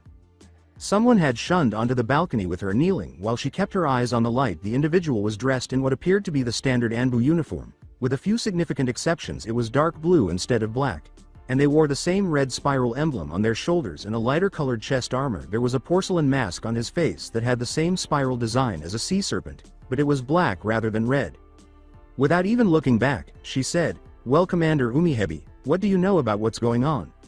We have tried to identify the type of energy, but it's like nothing ever seen before. We were able to determine, however, that the energy is not human, and its levels are comparable to that of a Biju, though none of the 9 Biju, Reina-sama, according to the Anbu. The now identified Reina asked, and its point of origin? The Anbu sighed after initially being reluctant to respond. While not exactly sure where, we have determined that the energy is coming from a Euro Konohagakure. The girl's eyes grew wide as he spoke with a hint of fear in her voice. She concluded, Konoha. Are you sure? What about our contact? Has he sent anything through the emergency message seal? What of the status of him? 1. The Anbu gave a headshake. I'm afraid not. It seems as though he does not know what is happening either, as his earlier report suggested that he came into his store earlier that day and seemed depressed about failing the exam, but was otherwise fine. Ma'am, I know you were worried about him, but I can assure that it is not the Kyuubi's energy, though we have an idea as to what it is, though the possibility is even more disturbing. Well, if you know what it is, then tell me, Reina exclaimed, growing impatient. We believe it has something to do with the item Mito-sama had sealed away with the help of her husband. Do you recall when you were told of when she found the crown, with great and unnatural power? Reina gave a nod. When she was old enough, she was permitted to learn many clan secrets because she was a member of Uzushio's royal family. One of the most significant ones was when Mito herself sealed away a powerful, seemingly sentient crown. It had been sealed off, and only a member of the Senju or Uzumaki main families could enter. Umihebi went on after noticing her nod. Upon sealing it, Mito-sama had also placed special seals on the necklaces to alert the wearer that the seal on the crown has been breached, and the crown removed, and since it can only be opened by an Uzumaki or Senju, it stands to reason that Naruto-sama has broken the seal and possibly even put on the crown, though right now we are not sure. This appalled Reina. The crown, she had been told, felt as if death itself had touched it, because of the terrifying power it possessed. Mito herself had sealed it away and only trusted key members of the Senju and Uzumaki clans with its location. Furthermore, the seal could only be unlocked by a Senju or Uzumaki. This indicates that Naruto not only removed the seal but also applied it for an unknown reason. She was clearly thinking about Naruto's fate when Umihebi noticed the horrified and terrified expression on her face. Quickly reflecting, he said, "Please do not fear Reina-sama. If I must, I will personally go to the village and ascertain Naruto-sama's condition, and bring him back to the here if necessary. As much as I want to, I cannot. We are not strong enough to simply go to the village and take him. Otherwise we would have done that long ago. We will wait till our informant reports with what has happened, and act accordingly. Understood?" Reina shook her head, although she was touched that Umihebi would do that, but Umihebi nodded, and vanished in a shunshin. Now that the Anbu commander was gone, she turned to face the menacing red light as it vanished. All she could do was wonder what was happening in that cursed village that had kidnapped her parents and held her brother captive. It sickened her to no end that she was powerless to assist. "I promise, I will free you from that damned village, and we will finally be together, Naruto ne." Baragan had just completed delivering his, or more accurately, Naruto's family's demands. He was currently on his way to the estate in Uzumaki where Kushina had resided. Because the two clans were so close to one another, it was close to the Senju compound. When Baragan arrived at the door, he used the information that Kushina and Minato had taught him to identify Naruto's Uzumaki ancestry by biting his hand and placing it on the door. He saw that everything was covered in dust as soon as he walked into the house. "I suspected as much. After all, no one has been living in here for quite some time. Eventually I'll have to get around to cleaning, as will not have my successor live in such filth now. What was that technique called that would allow me to do this much faster? Shadow clones? I'll have to create some in the morning and have them clean this up," said Baragan, closing the door behind him. He headed to the master bedroom and surveyed the dusty space. He released a tiny amount of his aging abilities as he flashed his spiritual pressure in frustration. As a result, the dust vanished, leaving the space immaculate. He climbed into the bed after saying, "That's convenient. At least this makes having to clean this house easier." As he went to bed, he remarked, "So much to do, and so little time to do it. I'm going to be very busy tomorrow." Naruto and the others were inside the seal, which was very different from the sewers where the Kyuubi had previously been imprisoned. Although altering one's inner world was typically extremely difficult, Naruto was able to do so with the aid of Hogyoku and his newly acquired power.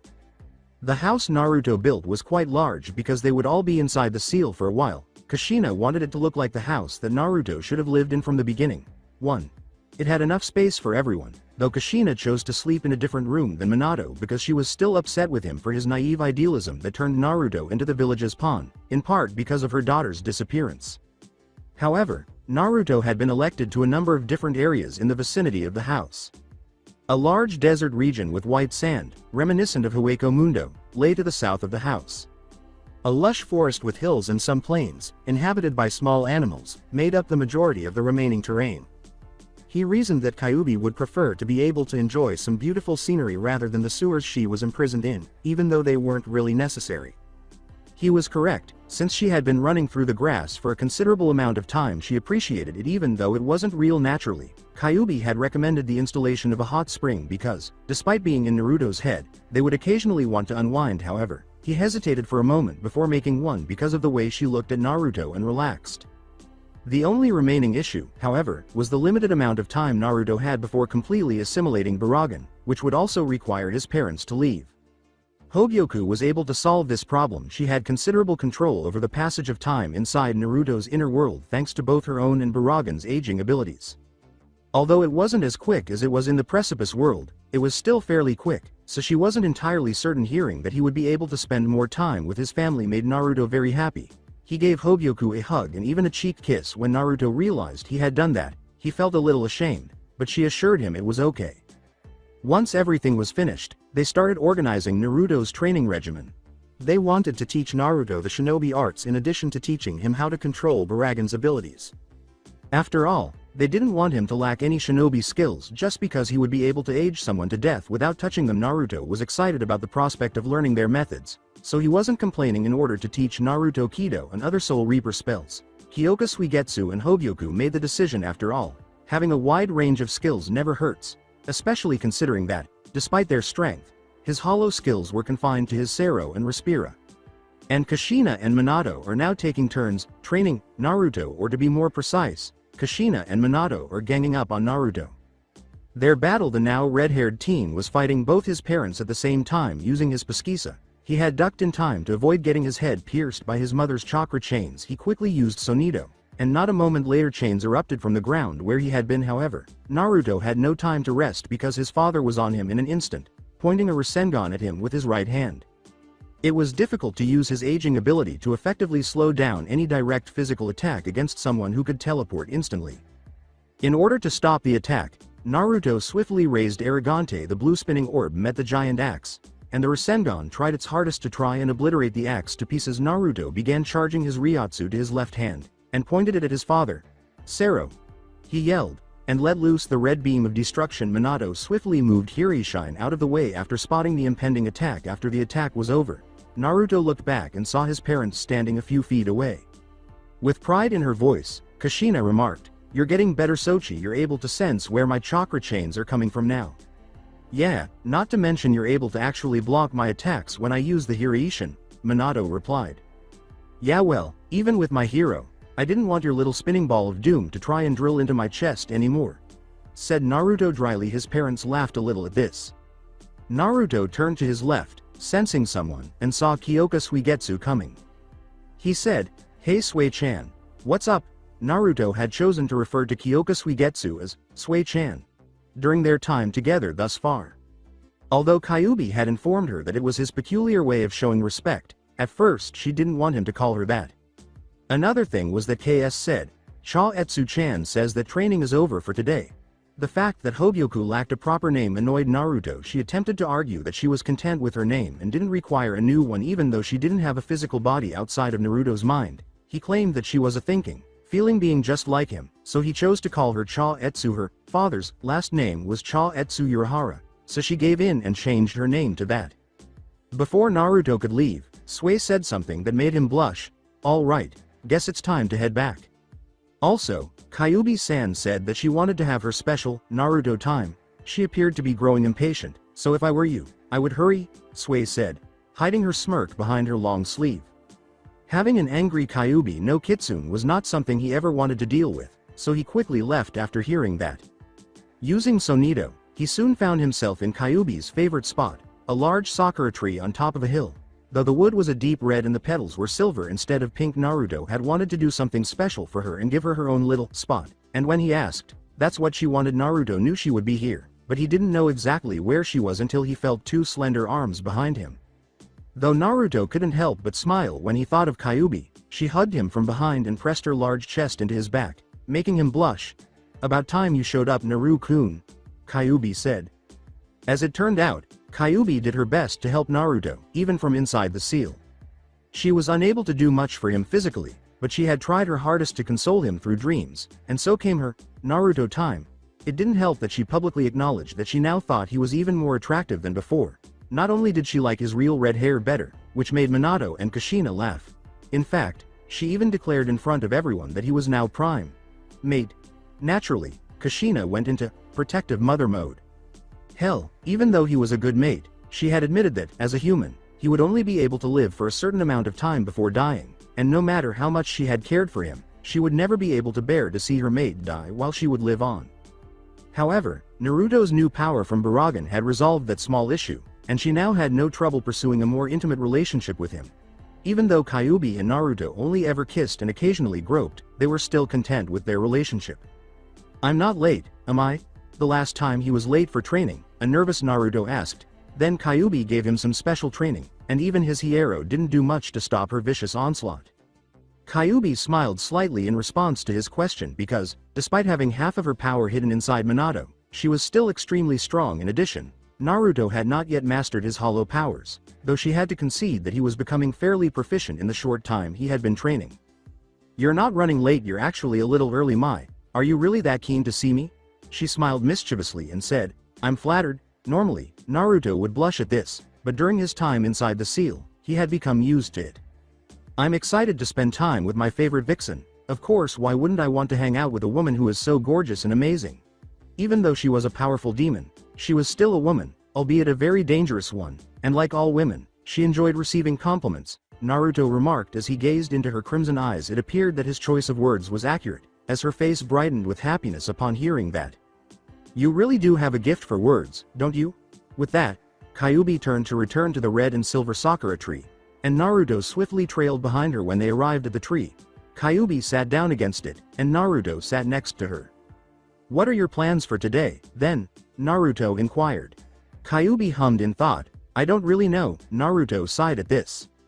He should have known better than to ask. Usually, Kyuubi time began like this, with her not knowing what to do, though he couldn't really blame her because there wasn't much to do inside his mind aside from trying to master his hollow powers, shinobi techniques, and soul reaper spells. When she did figure out what she wanted to do with him, it could be anything from teasing him until the six of them would always know it was Kyuubi who had dragged him along. However, Naruto had an idea and hoped she would agree. "Well, why don't we just spend time with each other?" When he said this, Kyuubi gave him a strange look. "I mean, we usually end up doing whatever activity comes to mind, but we never really just spend a nice quiet time together, you know?" Naruto said. Kyuubi gave Naruto a sympathetic nod, but she couldn't resist playing a little prank on him. "Oh, so you want to spend some quality time with me, eh? Just the two of us? I had no idea you were so brave. Naruto-kun, do I need to be concerned that you might try to exploit me and sat your animal cravings?" said Kyuubi, though instead of Naruto blushing like she had hoped, Naruto had a look of annoyance and seriousness on his face. "Please be serious, Kyuubi. I do enjoy our time together, I really do, but I just want us to do something more meaningful. I mean, eventually Baragan Gigi's time is going to run out, and he's going to be fully absorbed into me. In addition to that, my parents will also have to vanish. That leaves me, Sui-chan, Cha-etsu-chan, and you," Naruto remarked. "And even though Baragan replaced you inside the seal, you can't even leave the seal and be in the real world." Now Kyuubi understood what he was getting at. Sure, Baragan took her place in the seal, but she couldn't actually leave it. This was caused due to the imbalance in her yin and yang energy, when Minato sealed half her energy inside of himself. Well, to be more precise, he didn't just take half her energy, he had completely severed it, meaning she couldn't regenerate the yang energy he took from her. And because she had only her yin energy, she would be able to properly sustain a physical form outside of Naruto's seal, which meant that when all was said and done, and Baragan was absorbed into Naruto and Minato and Kushina had to leave, Naruto would be alone. Technically he would have her, Cha-etsu and Kyoka Suigetsu, but none of them would be able to actually have a form outside of the seal, so really they were just voices in his head. "I understand, Naruto-kun," Kyuubi said, placing her hands on Naruto's. She said sadly, "I'm sorry, but I just wanted to make our time together as enjoyable as possible before you regain control of your body." Naruto took her hand in his and said, "I'm sorry, Kyuubi-chan," even though he didn't mean to make her feel bad. "I shouldn't have mentioned it." Naruto's eyes suddenly became serious. "Kyuubi-chan, I don't know how exactly, but I promise you, I will figure out a way to free you from the seal," he said. "I just wish there was some way for you to get your yang chakra back, so you could at least leave the seal.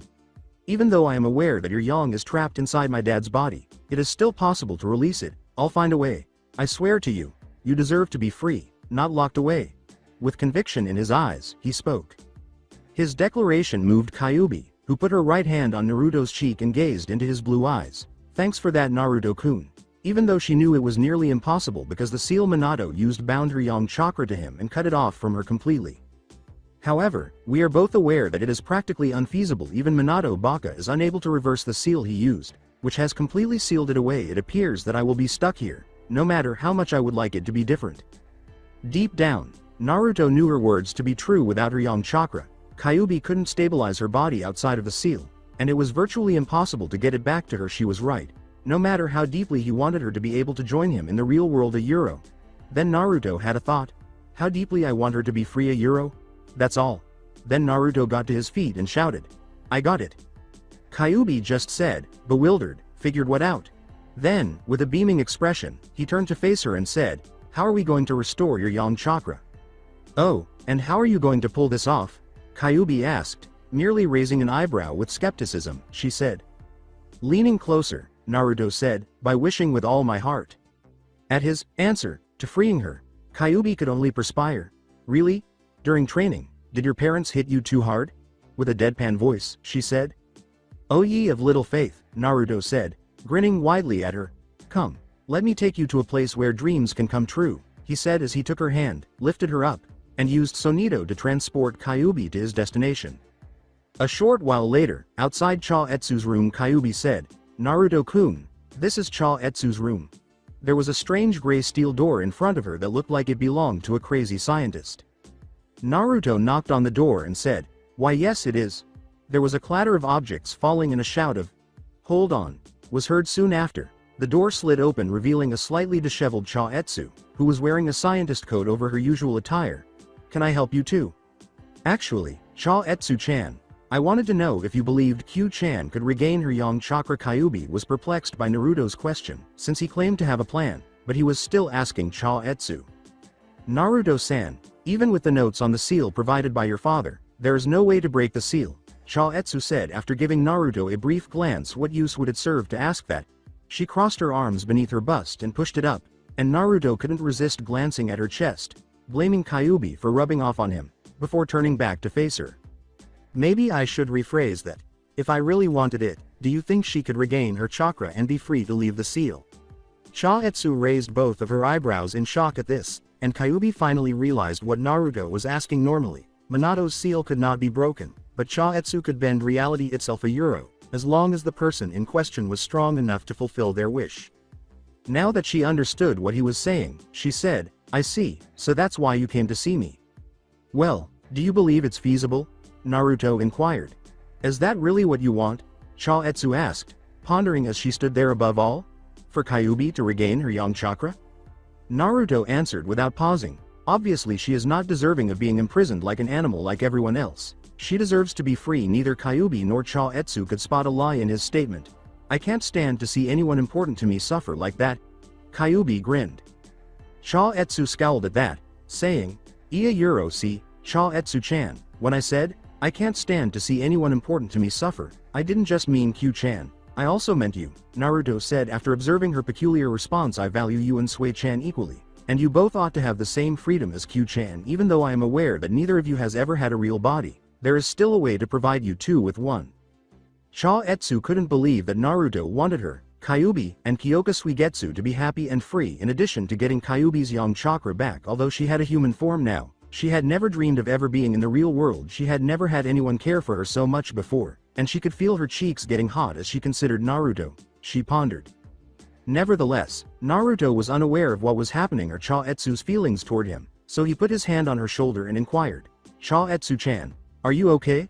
With a worried tone, he said.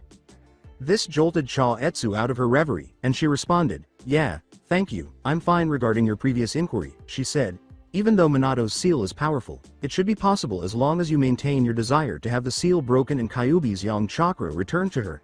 As soon as she was done, she was embraced tightly by Naruto. "Yes. Okay. Cha Etsu-chan, you are the greatest," he said while hugging her, even picking her up a few inches off the floor. And to her surprise, and secret embarrassment, even gave her a smell kiss on the cheek. Now, Cha Etsu never had any real physical interaction with anyone, save for when someone was using her abilities. Never before had she been held like, let alone in Naruto's strong arms, or felt the warmth of the kiss on her cheek. She could feel his muscles through his shirt. Gah, what am I thinking? Although I acknowledge that Naruto-san is fairly attractive, Kyuubi's actions indicate that she fully intends to claim Naruto, especially now that she has a practical means of achieving her freedom. What is this warmth in my chest, though, knowing that he thinks highly of me? As Kyuubi watched Naruto embrace Cha Etsu, who appeared to be lost in her own world, she thought it was Cha Etsu trying to process the affection. Since she doubted that Cha Etsu had any emotional experience at all, she would undoubtedly be feeling how much Naruto cared for her because of her ability to sense people's deepest desires, especially Naruto's. Nevertheless, Kyuubi chose to feel sorry for the poor girl and spare her more humiliation. "I believe you should put her down right now, Naruto-kun. She looks like she's getting a little red," Kyuubi said with a laugh. When Naruto heard her, he saw that Cha-Etsu's cheeks were darkening, but not for the reasons he thought they were. Naruto immediately released her, and for some reason, she felt like protesting. I'm so sorry, Cha-Etsu-chan. Did I not injure you? Good lord. Naruto was sometimes so dim-witted, he said worriedly. He doesn't even realize that she is now attracted to him, not that she even knows it herself, despite all the training and tutoring we've given him. Well, whatever, I'll have more fun playing tricks on her. Getting her together with Naruto-kun will undoubtedly help her liven up a bit because she's already too stoic. With a cunning smile, Kyuubi thought. I know that I won't be the only woman Naruto claims as a mate, but that doesn't mean I won't establish myself as head wife, no matter who it is. Yes, Naruto-san, I'm doing just fine. Don't worry, an agitated Cha-Etsu said. Well, if you're quite done embarrassing Cha-Etsu, I believe I should reward you, Naruto-kun, Kyuubi replied. What? Give me something. Kyuubi simply rolled her eyes at this and stood directly in front of him, placing both of her hands on his cheeks and staring into his blue eyes as Naruto said this in confusion. Why, of course, to figure out how to get me out. I had lost hope, until I came up with a solution to it, she said, drawing nearer to Naruto's face in typical Naruto fashion. The only person who had shown her any genuine kindness and compassion, aside from Kyaka Suigetsu, was about to be kissed right in front of Cha-Etsu as Kyuubi's lips were about to meet Naruto's. She moved her head so that her mouth was to his ear, and Naruto could feel her warm breath. Cha-Etsu was the same as Naruto and could only watch as Kyuubi moved in to kiss him. I'm sorry, Naruto-kun, but your gift won't arrive anytime soon. After your small plan helps me regain my yang chakra, you will receive it, she said in a seductive voice that sent shivers up Naruto's spine, and when you get your real body back, then I'll leave the seal, and then you can receive your gift. Kyuubi smirked as she withdrew. With his arms folded across his chest and his gaze turned away from her, Naruto snorted, Mo, that was mean, Kyuubi-chan. With her right hand tracing Naruto's jawline, Kyuubi simply grinned broadly and pressed her ample breasts into Naruto's chest, wrapping her tails around him to prevent him from escaping. Oh come on now, Naru-kun. You can't tell me that you're not the least bit excited of what I'll do to you when I'm free of the seal.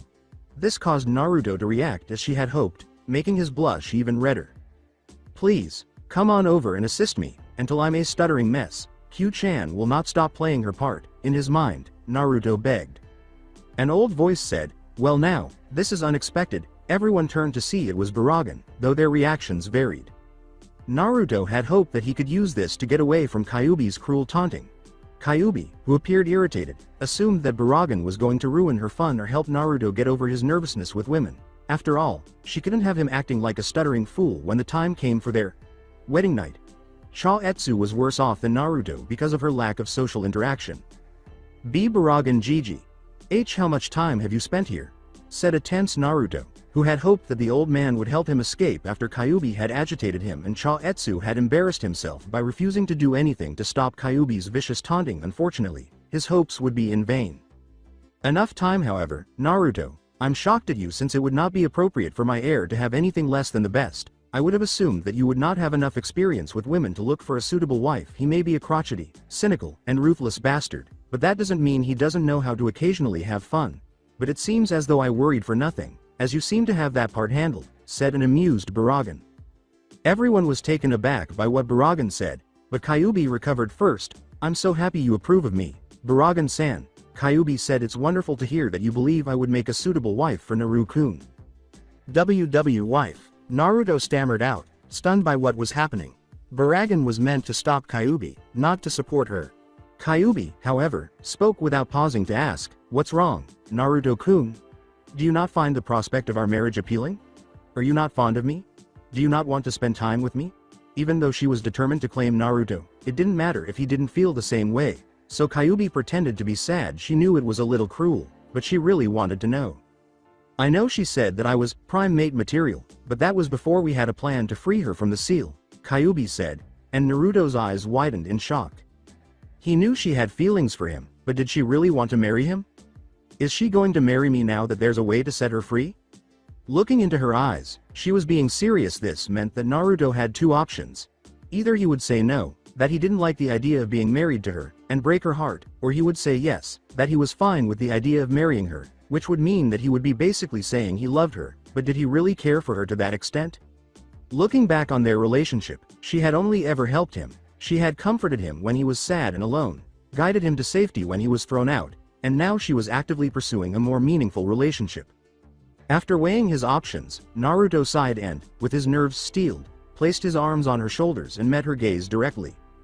"Hugh-chan, of course I like you," he said. "I really care about you even though you didn't choose to be with me from birth. I genuinely don't regret it. Hell, if I could go back in time to my birth and choose between having you sealed inside of me and avoiding the villagers' hatred for my stupidity, or having you sealed inside of me and having to endure the abuse of the villagers once more, I would definitely choose the latter," Naruto said, drawing a little gasp from Kyuubi. "What? Why would you?" a startled Kyuubi asked, and Naruto grinned in response. But Kyuubi couldn't believe what Naruto had said. "The answer is quite simple, Q-chan. He had suffered because of her. His parents had died because of her. Despite the fact that she was under control at the time, and every day of his life had been a struggle for survival because of her, he also claimed that he didn't mind the terrible life he had because of her, the one who had indirectly caused it. But why? I was under control, but I'm to blame for everything that has happened to you. Your parents passing away, your awful life everything. And you really don't give a damn about any of that, just because I'm here?" Her voice betrayed her frustration as she spoke. Then Naruto touched her cheek with his right hand and said, "Q-chan, of course. I don't hold you responsible for anything that has occurred. All you've done is support and look out for me, and you've grown to be a very significant person to me over the last few months inside the seal. You were my angel of protection when I was younger. It didn't take long for you to become my friend. After we finally met," he blushed and Kyuubi turned red as he said, "I'm not sure if I'm ready to get married, but I'm more than willing to give us a chance if you really want to." "Naruto kuna Yuro," Kyuubi said softly, a few tears welling up in her eyes. She had never felt so strongly for anyone before, mainly because they were all worthless, power-hungry jerks. But now here was someone who didn't want to use her power, and she didn't sense any dishonesty when he said he didn't blame her for anything that had happened to him. To her great delight, he also acknowledged that he was perfectly okay with the two of them being together. It was like a dream, because not only would she be able to emerge from the seal and be with the person she had chosen as her mate. Naruto, on the other hand, was becoming anxious while Kyuubi was daydreaming about her future after breaking the seal. She had not replied for some time, and he could only speculate as to what was going through her mind. He looked back at what he had said, trying to determine whether he had said something incorrectly, and only then did he realize that what he had said was essentially a confession of love. After all, how else is one supposed to interpret it when someone would gladly endure the abuse of hundreds of people for years, if it meant being with them? Unfortunately, though, Naruto and Kyuubi's special moment ended abruptly with a cry of, "What the hell's going on here?" The source of the scream was a very irate Kushina. Initially, she, Minato, and Kyoka Suigetsu had arrived because they had sensed Baragan's return to the seal. They discovered Baragan and Chaoetsu standing down the hallway of Chaoetsu's own room. They wondered why they were there and took a look, but Kushina blushed wildly in embarrassment and rage, both brought on by seeing them in that manner. She knew they were close, but she didn't anticipate them being so publicly intimate like this. Now, when Kushina yelled this, both Naruto and Kyuubi were taken aback. Though Kyuubi was furious at this intrusion, when things became tense, Baragan and Chaoetsu had left, which made Kyuubi happy a Euro. Especially after he practically declared his love for Harry Euro. But the moment was ruined by Kushina's screeching. Honestly, couldn't she see that she and Naruto were having a special moment? Kyuubi scowled in response, saying, "What the hell do we seem to be doing? It appears that you are attempting to woo my son, and in public at that." Kushina pointed a finger accusingly at Kyuubi. "Oh my goodness? If you look more closely, you can see that Naruto is comfortable in this position. Did you not notice that his large, powerful arms are firmly gripping me?" Kyuubi responded sharply. It's true that Naruto instinctively put his arms around Kyuubi and drew her in when Kushina yelled. Even though Kushina was trying to play the devil's advocate and rationalize that Kyuubi was attempting to seduce her son, she was shocked to learn that Kyuubi was correct. She was on the verge of losing it when she saw him holding her in that manner and that he didn't seem uncomfortable with their close proximity. This was not going to happen. It was far too early for her precious son to have such an interest in women. "Well, I didn't anticipate that you two would advance in your relationship so quickly. However, there is one thing that confuses me. I believed Kyuubi was unable to exit the seal," Kyoka Suigetsu said. Although Kushina was not prepared for a very fox-like smile to appear on Kyuubi's face. "A Euro. One of those, I know something you don't know, smile Sayuro." Her question forced her to stop her inner monologue about how it was too early for her son to be interested in women. "Well, that was the situation up until my beloved Naruto-kun devised a method to break the seal." The others were shocked when Kyuubi said, "With Chaoetsu-chan's ability." Naruto-kun will be able to break the seal on my yang chakra, and I will get it back, allowing me to leave the seal and be with my Naru-kun in the real world. Minato and everyone else looked at Naruto and said, but the only way for that to work is if Naruto wanted you to be free, deep in his very being. Yes, I want her to be free with all my being, more so than I even want revenge on Konoha, Naruto said. Taking a deep breath to prepare himself. I am as much of a victim as she is. She has no right to be imprisoned like an animal. I would love to have Chaetsu-chan, Kyoka-chan, and even you, Tu-san and Ka-san, join me in the real world if it were possible, Naruto said. Everyone could see the fire in his eyes and knew he was serious, but everyone, Baragan excluded, was moved by this, and even tears of joy were starting to well up in her eyes. She had been thrilled to be able to spend time with her son ever since Baragan had taken over his body, but she was afraid that he secretly hated her and Minato for what they had done to him. He was upset with Minato for his obvious foolishness in being so trusting, which surprised him, but he couldn't really be angry with Kushina because she was effectively dead and couldn't have kept Kyuubi in her condition. Osochi-kun! Exclaimed Kushina, who had previously been upset and ashamed to see her son so close to Kyuubi. However, Kyaku Suigetsu used this as an opportunity to divert the conversation from everyone's typical madness and towards something more significant. So, did you learn anything, Baragan-san? Of course Baragan understood what Kyoka Suigetsu meant when she asked in a serious tone. During my entire conversation with them, Reina was not mentioned once, although I don't think they're even aware of her existence. I had assumed that they would use her as leverage against us, although it was a relief that she was not in the hands of Sarutobi or anyone else in the village. It did not help them locate Reina. This means that it is entirely possible that Tsunade has taken Reina and raised her, Baragan said, and everyone looked dejected. Ka-chan, can you recall anything from the time Reina and I were born? For example, who could have taken her? Naruto said, I know a lot happened that night, but anything you can remember might help us. He knew he was asking a lot of her because, in addition to giving birth to twins, she then had the Kyuubi torn out of her and used what little strength she had left to restrain her so that it would be sealed inside of him. Kushina sighed and said, I apologize to Naruto-kun, but Reina was coming out after Kyuubi was torn from me and your father was interacting with that man in the mask. The masked man had already killed the Anbu and Sarutobi's wife, Bawako, so I'm not sure who helped me deliver her. I can't really recall who was there because I was already weakening and flickering between states of consciousness. I apologize, said a dejected Kushina, who couldn't help but worry about her daughter because it was possible that the masked bastard had taken her daughter with him. Standing next to her with his fists clenched, Minato was unaware that he had a daughter until Kushina brought her up during their farewell to Naruto. We don't know exactly where Reina-san is, but I can tell you that she is alive and well. Chaetsu noticed that everyone was feeling down and tried to think of something to calm them down. I had been keeping a close eye on things back when Kyuubi-san was compelled to attack the village. You, Kushina-san, in particular, I heard you fervently praying for your child's safety. Then I became aware that someone else was present, like that man in the mask. I have no idea who this person was, but they had no animosity toward you together. The team he brought with him assisted you in giving birth to your daughter. They then did their best to heal you before departing. And you're just bringing up the fact that you were aware of a number of other individuals who assisted Kushina in delivering Reina that evening, but you chose not to inform us beforehand? A furious Minato asked. Chaetsu gave Minato a blank stare and said, I didn't say anything before, because I had no idea who they were, other than the fact they meant her no harm. Do you think we could locate my daughter using your abilities, Chaetsu-chan? Or the people who abducted her? A hopeful Kushina inquired. I'm sorry, but my powers would not be able to do something like that, Chaetsu said, shaking her head no after giving it some thought. Even though I am able to sense someone's deepest desire and fulfill it, it is difficult to find one person out of thousands without even a hint of their distinct energy to follow. I can confirm that she is still alive, but I am unable to provide her location. I apologize. The only consolation I can offer is that I did everything in my power to ensure Reina's safe escape from Sarutobi and the village. After hearing you pray for the protection of your kids, Chaetsu apologized. You have nothing to apologize for, Chaetsu-chan. I'm just glad my little girl is alive somewhere, Kushina said with tears in her eyes. After our merger is completed, it appears that you will have a role to play in his rough voice, Baragan said. I'll be busy enough keeping your body in shape, as well as dealing with this village and the vermin in it. And Baragan Gigi, I appreciate everything you do for me. I would still be a pawn to this damn village if it weren't for you, Chaetsu-chan, and Sui-chan, Naruto said. However, Kyuubi chose to voice her opinion. Yes, thank you, Baragan-san. She smiled seductively at Naruto, saying, after all, I want my dear Naruto Koi to be in top form for when I am free. Naruto blushed violently, not because she said Ida Euro. Oh no, he was growing accustomed to Ida Euro.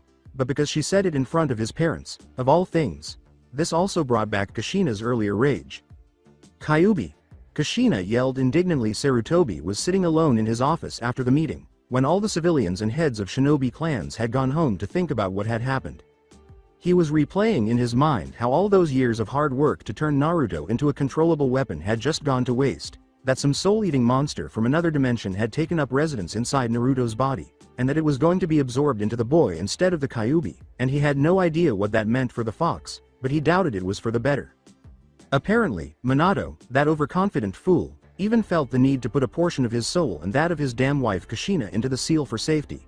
And apparently they were free and even teaching Naruto. He had asked Baragan if he or Naruto would be interested in political marriages, but that damned monster had decided to let Naruto decide. He doubted that the boy would have much interest in a few, or any of the girls in the village, considering most of them hate him, and since he was free of the seal's influence, his one-sided crush on that Haruno girl would vanish as well, as it only existed in the first place as a side effect of the seals on him.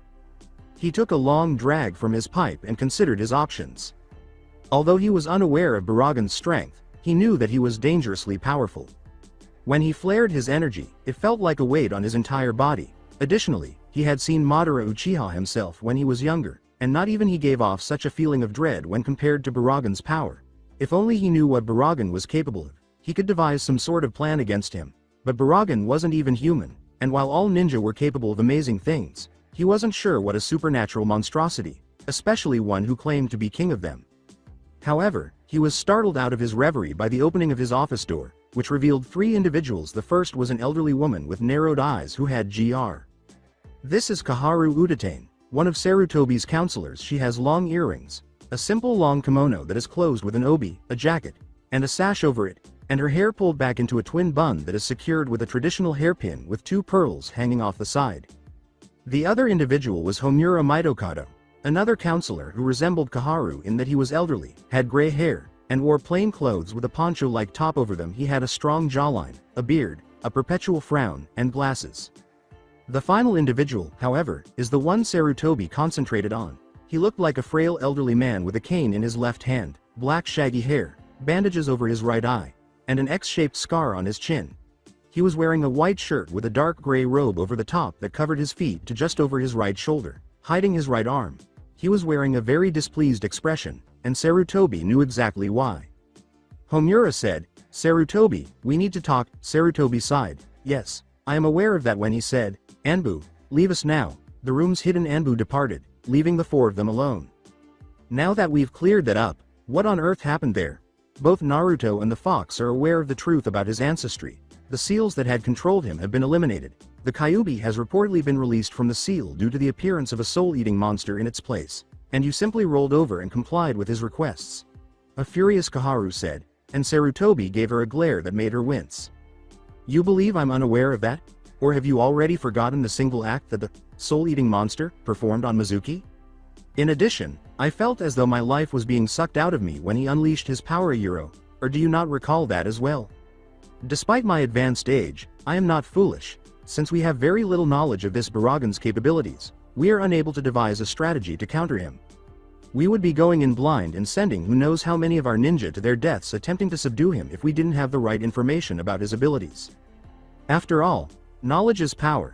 We also have to worry about the beast itself, as we don't know how Baragan's replacement of the Kyuubi in the seal has affected it. Sarutobi yelled. Honestly, he knew she was upset a Euro. Hell, he was 2 Euro. But there wasn't much he could do. Baragan was able to fire that mini Bijudama, completely destroying Mizuki and everything behind him for a few miles. If that was his weakest attack, he was actually afraid of what his strongest could do, and he knew that Baragan wasn't even human based on the way his energy spiked during the meeting. How about a Yamanaka? Were we unable to get one of them to infiltrate the boys' minds? Kaharu inquired. No, we can't, Danzo said, shaking his head. Noa Yamanaka once attempted to torture Naruto using the methods of his clan, but the plan backfired. The only plausible explanation is that the Kyuubi was responsible, as there wasn't much of the man's mind left to see what had happened. Furthermore, it appears that Naruto now harbors the souls of Kushina and Minato in his head. Thus, there is no possibility that any Yamanaka could be of any assistance in this circumstance, Danzo stated somberly. What happens if we seal him off? Everyone stared at Homura as he spoke, and Sarutobi gestured for him to go on. Baragan claimed that he replaced the Kyuubi, right? This means that, like the beast, he is still bound by the seal even though he has taken control of Naruto's body, Homura said. This means he can be affected by Fuinjutsu just like any Jinchuriki can. The other person's eyes widened. They hadn't considered that, but it made sense when they did. Baragan would have to be affected in the same way as the fox when he replaced the Kyuubi, but there was one issue. However, Jiraiya is the only one capable of doing that kind of thing, and Baragan would have to hold still long enough for him to make any changes to the seal like that, and I doubt Tenzo's abilities would work on something like Baragan, said Kaharu. However, at this time, Injutsu is our only choice, Sarutobi said with a grimace. Baragan needs to be contained or held down long enough for Jiraiya to strike him with the Gogya Fa. Even though his Mokuton isn't as powerful as Hashirama-sensei's, it should be sufficient to hold Tenzo down so Jiraiya can retake control and seal away Baragan, despite my apprehension about doing so. How soon can we do this? The others nod, Kaharu inquired. I'm afraid it will take some time. Unfortunately, Tenzo is currently on a mission, so we will have to contact Jiraiya, Sarutobi said. Danzo nods. We have to move quickly. Who knows how the other countries might respond to the light show that was displayed? Not to mention Tsunade herself, should she discover that we lied to her about Naruto. Tsunade would have raised the boy herself, which in and of itself wouldn't have been bad, but they wouldn't have been able to manipulate things to their liking, so they had to lie to her about Naruto because they needed to control every aspect of his life in order to shape him the way they wanted him to be. The others winced at that thought. All right, after that, everything is resolved. I'll contact Jiraiya and instruct him to arrive as soon as possible. We will start developing the actual plan to trap Baragan once he arrives and Tenzo has completed his mission. Do you agree? They all nod. 1. We'll need to try to limit the damage as much as we can now. We don't need Baragan to shoot that energy beam at us, or even worse, to unleash the Kyuubi on us. 2. They all went pale at that and hurried to finish the tasks at hand. While Sarutobi and the elders schemed, the other council members, more notably the clan heads, were thinking on the new events as well. After all, one has to take careful consideration when the village's resident Jinchuriki, who happens to be the child of a Hokage as well as heir as the Uzumaki clan, gets possessed by an ancient specter from another dimension. Though that last bit was rather hard to wrap their minds around, the rest each one of them knew all too well. After all, it wasn't hard to put the facts together. Of course, when they figured it out, they went to Sarutobi to try and adopt the child into their clans to keep him safe. But the old man had said they could not take in a child from another clan, as it would look like they were trying to absorb the Uzumaki clan into their own. While this was not true, well, the others weren't so sure about Fugaku and the Uchiha clan. But the Inuzuka, Nara, Akamichi, and surprisingly enough even the Aburame wanted to adopt him. Hiyashi couldn't, as he didn't want to risk the younger members of his clan accidentally seeing the Nine Tails with their Baikugans. Inoichi was of a similar mind, as with their mind-related clan techniques, he wasn't sure how it would react to the Nine Tails, and his fears confirmed when a member of his clan tried to use them on Naruto, only for the beast to fry the fool's mind. Sume, Shoza, Shukaku, and Inoichi were all friends with the boy's parents, so it was easy to understand why they wanted to adopt him. However, they were unable to do so due to clan-related issues, the purported attempt to incorporate the Uzumaki clan's assets into their own, and the fact that Naruto was labeled as an orphan who just so happened to have the name Uzumaki, although this was meant to protect Naruto from his parents' enemies. And they were correct. Kumo had actually sent a second person to capture him during the Hyuga incident. But still, while they all did the best they could to help the boy when he was younger, from food to shelter, to protection, they were all trepidatious on how to deal with the creature now inhabiting Naruto's body.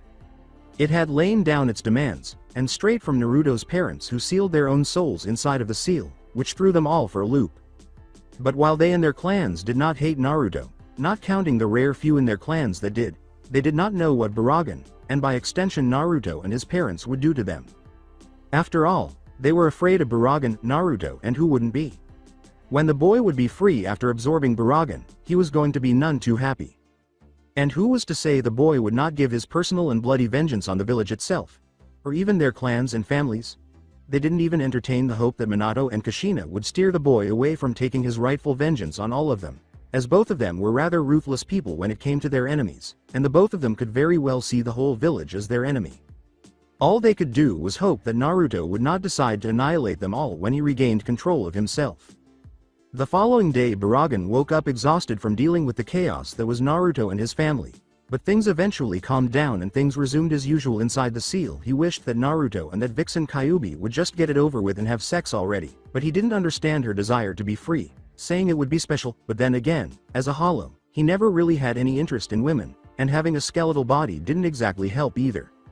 Shaking those thoughts from his mind, he got up and dressed in the same clothes from yesterday. Naruto had wondered if it would be okay if he had made some personal changes to the clothes when he was back in control. Personally, Baragan didn't care what the boy wore, as long as it wasn't anything like his former Fracha Cubed and Charlotte Chullhorn. But the boy said he would keep the basic design as a way to honor him, which actually made him smile a little. But now he had to assess exactly what those fools in the council had done exactly. Minato and Kushina didn't trust those fools to not have at least tried something either to the estate to gain the secrets inside, or at least try to siphon off the large amount of money that their son was entitled to. While the estate would have been extremely hard to access, even with Jiraiya personally trying to unlock the many seals that protected it, it would have taken him years to do it. For as much as he claimed he was a master of seals, he couldn't even begin to compare to an Uzumaki. But their money was another story. It was not as easily protected as their houses was, and were afraid that they had stolen from their son for their own personal greed. And while it was clear the house hadn't even been touched, it was far more likely that the boy may have been robbed blind, which meant that Baragan would not only have to deliver punishment for the treatment of Naruto in general, as well as a clan heir, but also get back whatever amount of money they had stolen, and used for whatever foolish investments they believed the money should have been used for. Even though there were many unfavorable scenarios regarding the girl's fate, they thought that Cha Etsu was at least able to use her powers to guide the child to at least some decent existence with whoever had taken her. This was in addition to the fact that Naruto's sister was still completely missing, with Kushina recalling that her child had been spirited away by the unknown person, let alone where. Baragan sighed. He had a lot of work to do between the girl, Naruto, and the village, and all he could do was grin. After all, the last time he had been able to put idiots in their proper place was when he had taken control of Hueco Mundo as its emperor, and based on the hatred and rage he could feel directed at himself, it would appear that he would also be getting to stomp on some ants. Yes, he was going to have fun. The old Tsuchikage, Aoinoki of both scales, was reflecting on recent events in the village of Stone. His entire village had been in a frenzy when they saw that light show from Konoha, and he actually had to order some of his ninja to find his village's Jinchuriki, Han, and Roshi, to see if their Biju knew anything about it possibly being connected to Konoha's Jinchuriki. As he suspected, it was somehow connected, but the Biju would only give him a vague explanation that something dangerous and positively ancient was causing that energy spike. One of the oldest surviving ninja and Kage, he sighed wearily, having seen a lot in his long life, but he could honestly admit that the strange light emanating from Konoha worried him, even more so after meeting Madara Uchiha himself as a young man. "You old monkey, what are you up to?" Aoinoki would have said. "I thought we had a deal," but his back began to ache once more. "Oh, I'm back." Location: Hidden Root Base with Danzo. The day after Danzo had his secret meeting with Sarutobi, Kaharu and Homura, he was sitting in his office within Root. He had been thinking over the new situation concerning Naruto. If he were being honest with himself, he thought that Sarutobi's plan to make Naruto subservient to Konoha the way he did was utter nonsense, and had about as many holes as a screen door. While the plan itself wasn't bad, the way Sarutobi went through with it was foolish. While he himself was willing to take any risk to get things done, he knew that trying to manipulate a Jinchuriki through having the village hate him in some kind of demented way to beat loyalty into him, even with seals on him, was foolish. You don't foster loyalty with hatred, it only begets more hatred, as it was proven when Naruto tried to kill himself out of spite for the entire village. He thanked whatever deities existed that it failed. And if Baragan's word was to be trusted, put on the ancient king's crown in the hopes that the power would kill him, so as to be free of the torment of the village. This meant that Sarutobi's asinine plan almost cost them all the secrets that were hidden within the house of Minato and Kushina, but also the Kyuubi as well. And now, not only has the plan completely backfired with Naruto being free of the seals, the sheer power exuded by his new tenant Baragan meant that trying to force him into submission again was utterly pointless. He wasn't even sure if his own Mokuton arm, with the few Sharingans he had managed to obtain from the oddly small number of Uchiha bodies found during the massacre, would be of any help. The only thing he thought could work was the Eye of Shisui, but the question was whether he wanted to use it after all. Tenzo's calming abilities of Mokuton, even though they were watered down, could only work on a Biju, and the nature of Baragan's power would have any effect on that eldritch monster. Thinking over what Baragan had said, it seemed that all Baragan wanted to do was right the wrongs committed against Naruto, and when the boy regained control, he would stay. And honestly, even without knowing just how powerful Baragan himself was, Danzo would be fine with that. After all, not even counting the power Baragan had, Naruto already has the power of the Kyuubi, but he was also being trained by his parents inside of the seal. Kushina was a powerful woman, as her ability with a sword was on par with that of the seven swordsmen of Kiri, and her chakra chains made those with summon contracts and Jinchuriki powerless against her. And then there was Minato, whose mastery of space-time jutsu had actually surpassed that of Tobirama, the Nidai Hokage. For Naruto to have the knowledge of either one of them would have been a boon, but for Naruto to be personally trained by both, as strange as it was invaluable with the knowledge, skill, and power Naruto Uzumaki was going to have when he finished absorbing Baragan. There was no way that Konoha could afford to lose him, to either another village, or to Sarutobi's plans to bring the boy under his heel. But thinking back on it, he couldn't help but frown at how the once straight and true Sarutobi had essentially lost his mind with his little scheme. He remembered that Hiruzen was generally saddened when they just received the call for help from Uzushio, only to be able to do nothing as it was already destroyed. With Kushina, Hiruzen had no desire to try and manipulate her like he did with her son Naruto. But when the man lost his wife Bawako during the Kyuubi attack, Hiruzen had finally snapped. In fact, Danzo was surprised that it didn't happen sooner, as one does not live through as many battles as he and Hiruzen have without some scars, be they mental or physical. Personally, he thought that Hiruzen was really doing all of this as some kind of twisted revenge on Kyuubi for what happened, by making Naruto his puppet. Having the Kyuubi as his personal weapon to use and abuse as he saw fit would satisfy his desire for revenge, and the irony of such a situation was just too enticing for him to ignore. The situation was made that much more convenient for Sarutobi when Jiraiya informed him of the prophecy of the toads. He knew that Jiraiya would assist him in keeping Naruto under Konoha's control if only to ensure the prophecy was fulfilled in a way which was in Konoha's favor. To this end, Tsunade was told by Jiraiya and Hiruzen that Naruto had died, prompting her to leave the village with Shizune. And to Danzo, that was a huge mistake. Naruto being raised by Tsunade of the Sennin would have been the best thing to happen in that situation. Tsunade would have stayed in the village, which would mean more people would be trained as medics if they weren't fit for the front lines, and Naruto would have received proper training and treatment. But no, Hiruzen was so blind he went with the worst possible choice. Effectively crippling the village by telling Tsunade that Naruto had died as well, making her leave when she could have helped the wounded, and trained more medics to lower the number of deaths. And allowing Naruto to be starved, abused, impoverished, and incorrectly taught. He honestly questioned Sarutobi's sanity with that starving him meant that his growth would be stunted, abused would lead to hatred, and being incorrectly taught would make him a defective weapon that would more than likely wind up getting him killed, though Sarutobi's foolishness eventually lead to a certain event when Naruto was younger. In an effort to protect Naruto, Kyuubi used his agitated emotional state to force her chakra through the seal, which caused Naruto to succumb to overwhelming rage and kill his attackers. Naruto was attacked by a mob of people who weren't content to just beat him, they were trying to kill him. When Hiruzen had finally arrived, it was over, as it was the feel of Kyuubi's chakra that drew him to the site. He was able to guess what had happened.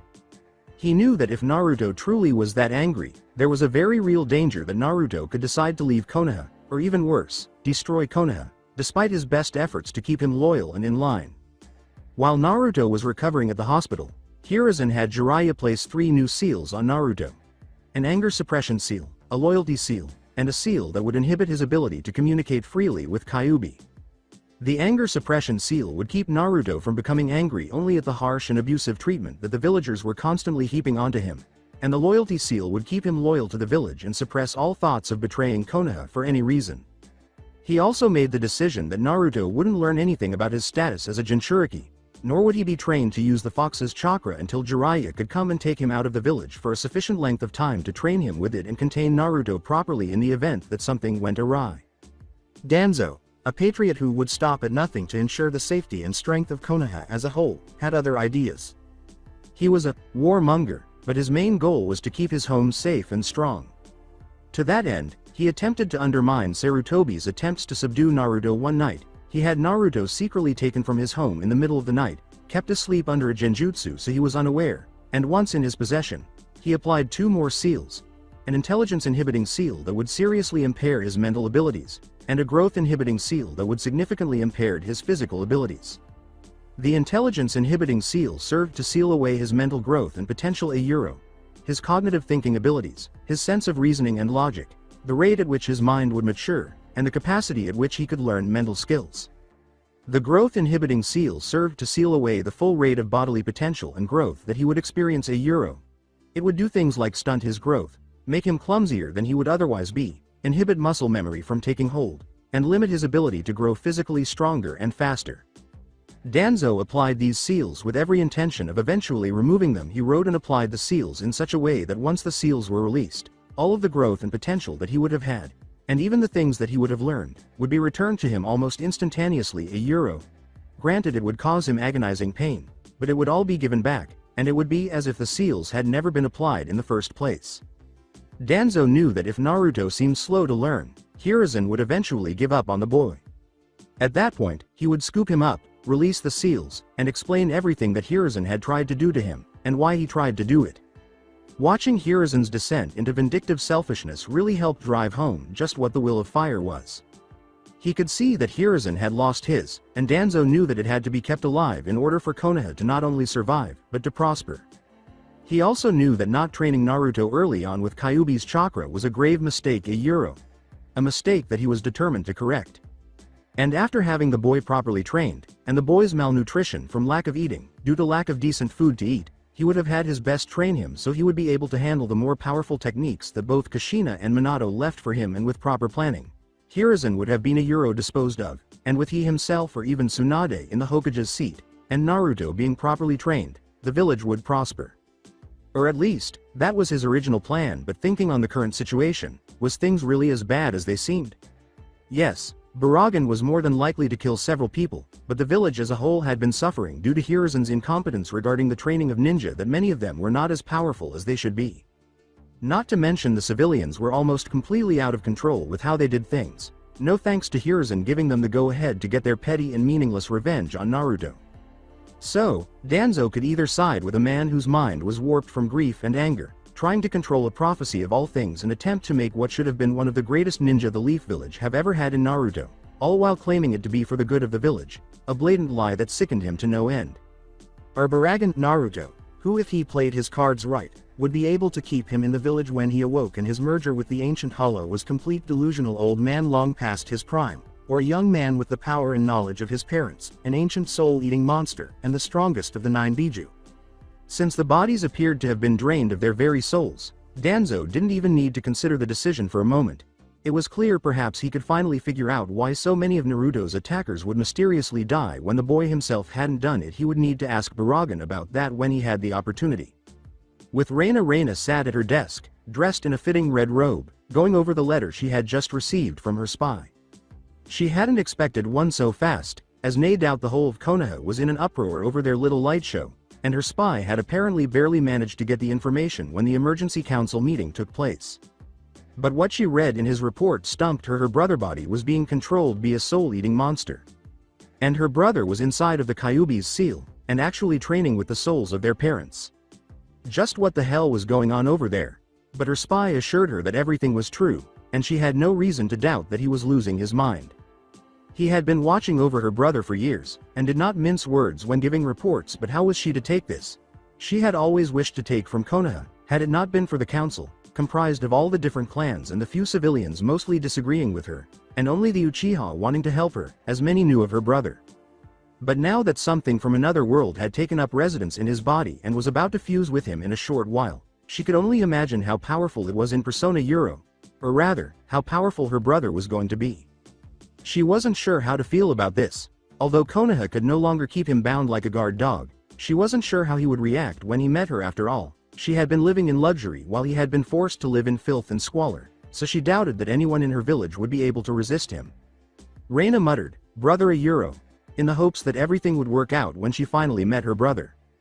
When Naruto put on Baragan's crown, the scene was a bandit camp.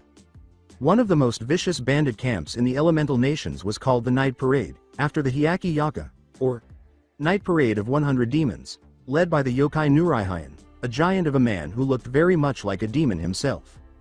Nearly all of the bandits had at least some shinobi training, making them even more dangerous than ordinary bandits, or rather, they were dangerous. What had once been a friendly camp with tents, food roasting over fires, and boisterous men surrounded by burning corpses, deep craters, and dough zones. A figure of pure white, in contrast to the black flames surrounding the creature, stood in the middle of the smoldering ruins. It was about 5 feet 7 inches tall, covered in white bone like plating from head to clawed toe. And even its wings were pure white, or rather, she was pure white because she had a well-developed chest despite being covered in bone. A bird-like bone mask, and deep red eyes. What was strange, though, were the tomo-like markings around the hole where her sternum is. The female hollow remarked, "Disgusting vermina euro," as she surveyed the remnants of the bandit camp. She had been drawn to the abundance of negative emotions generated by this camp, primarily from the impoverished individuals who had been held captive. It was easy to free them, and even easier to slaughter all the bandits, because, aside from perhaps the priestess of Demon Country, almost no one in the elemental nations was spiritually aware normally. She wouldn't bother killing bandits, but she had been feeling especially bloodthirsty, so she decided to slake it. "But that light's coming from," she said, her eyes widening as she recognized that Konoha was the source of the energy signature. Without hesitation, she started to move in its direction. "Let me be mistaken, please." As she raced toward Konoha, she thought, "Wrong that you didn't die while I was away and became like me, Naruto." But how does she know Naruto, and who exactly is this hollow? Baragan had begun to clean up, as he called it, or more accurately, to reclaim what was rightfully Naruto's, and to kill anyone who stood in his way. Of course, people complained to the Hokage, but he was powerless to do anything about it because neither Jiraiya nor Tenzo had returned to the village to carry out his plan to try and regain control of Naruto. But that didn't stop some naive civilians and shinobi from attempting to take matters into their own hands, only to be brutally chopped down. When this first occurred, the entire village went into a frenzy, but to Baragan, it was like a bunch of ants scurrying around because a child threw water on their hill and killed some of the other ants. However, Baragan made the decision to put an end to their rebellion quickly, because if he didn't, he would end up eradicating most, if not all, of Konoha's population, since his heir Naruto would become a king. A king needed subjects, even ones as worthless as the Konoha people, so he did what he thought was necessary to deal with these unruly idiots. He made them realize how weak and unimportant they were in comparison to the king of Hueco Mundo. Start the flashback. Even though Baragan had only taken direct control of Naruto's body the day before, word of what had happened had already spread throughout the village. He didn't care if it was deliberate or if the villagers were just that bad at keeping secrets that the civilians already knew. It just made things easier for him because it saved him time from having to tell everyone who their superior was, even if they weren't yet aware of it. It was already past 10 in the morning when Baragan left the house and prepared his heir's body for the day. The villagers were already up and about, and it didn't take long for them to try to attack him, to put the demon in his place. Baragan merely gave them a bored look before slightly increasing his spiritual pressure, which caused all of them to instantly collapse onto the ground, their frail bodies unable to withstand even the smallest portion of his power. Some of them were even convulsing, foaming at the mouths, or had simply passed out. Naturally, this made the ninja aware of what he had done to the civilians, and they attacked him right away, but it was ineffective because none of them could match the speed of that tiny female captain who actually managed to mar his face. However, when that memory came to mind, Baragan lashed out angrily, and the shinobi who attacked him suffered greatly. He summoned his Zanpakuto Arrogante, and in one swing he cut through the lot of them, sending arms, legs, swords, and other body parts flying. It was a bloody mess, and few were left. Olivia Euro, or would have been, had he not had his axe. "Do you see the old fool now?" Baragan stated. "This is the power I used to rule over all of Hueco Mundo," without glancing at Sarutobi, the ability to turn anything into dust by rotting and decaying it. Sarutobi's face was filled with horror as he watched his own shinobi turn to bones and then crumble into dust in front of him. Was this the monster's power within Naruto? The capacity to rot and decay? Unthinkable. Not only was his former puppet now free and completely conscious of his actions, but he was also going to acquire the ability to control time itself. Sarutobi muttered, "Impossible," but Baragan heard him and turned to face Sarutobi. "Unfathomable. That's how death works. Do you realize now that you are all worthless insects in comparison to me? Everything about Shinigami, humans, hollows, Arankar, their differences and conflicts, will, freedom, animals, plants, the moon, stars, and sun is pointless. My power is the only absolute in this world. Everything else is as insignificant and inconsequential as an insect. It is impossible to find equality among several competing powers, but look, in these hollow eyes of mine, the lives you bear are no greater than those of mere ants. I used this power to conquer all of Hueco Mundo and become its god, and when the seal expires and Naruto absorbs all of my power, he will too." Everyone in the room looked horrified when he said, the boy they would routinely beat and attack was going to gain the power to rule over them uncontested. That's it for today. I hope you guys enjoyed this great story. See you in the next one.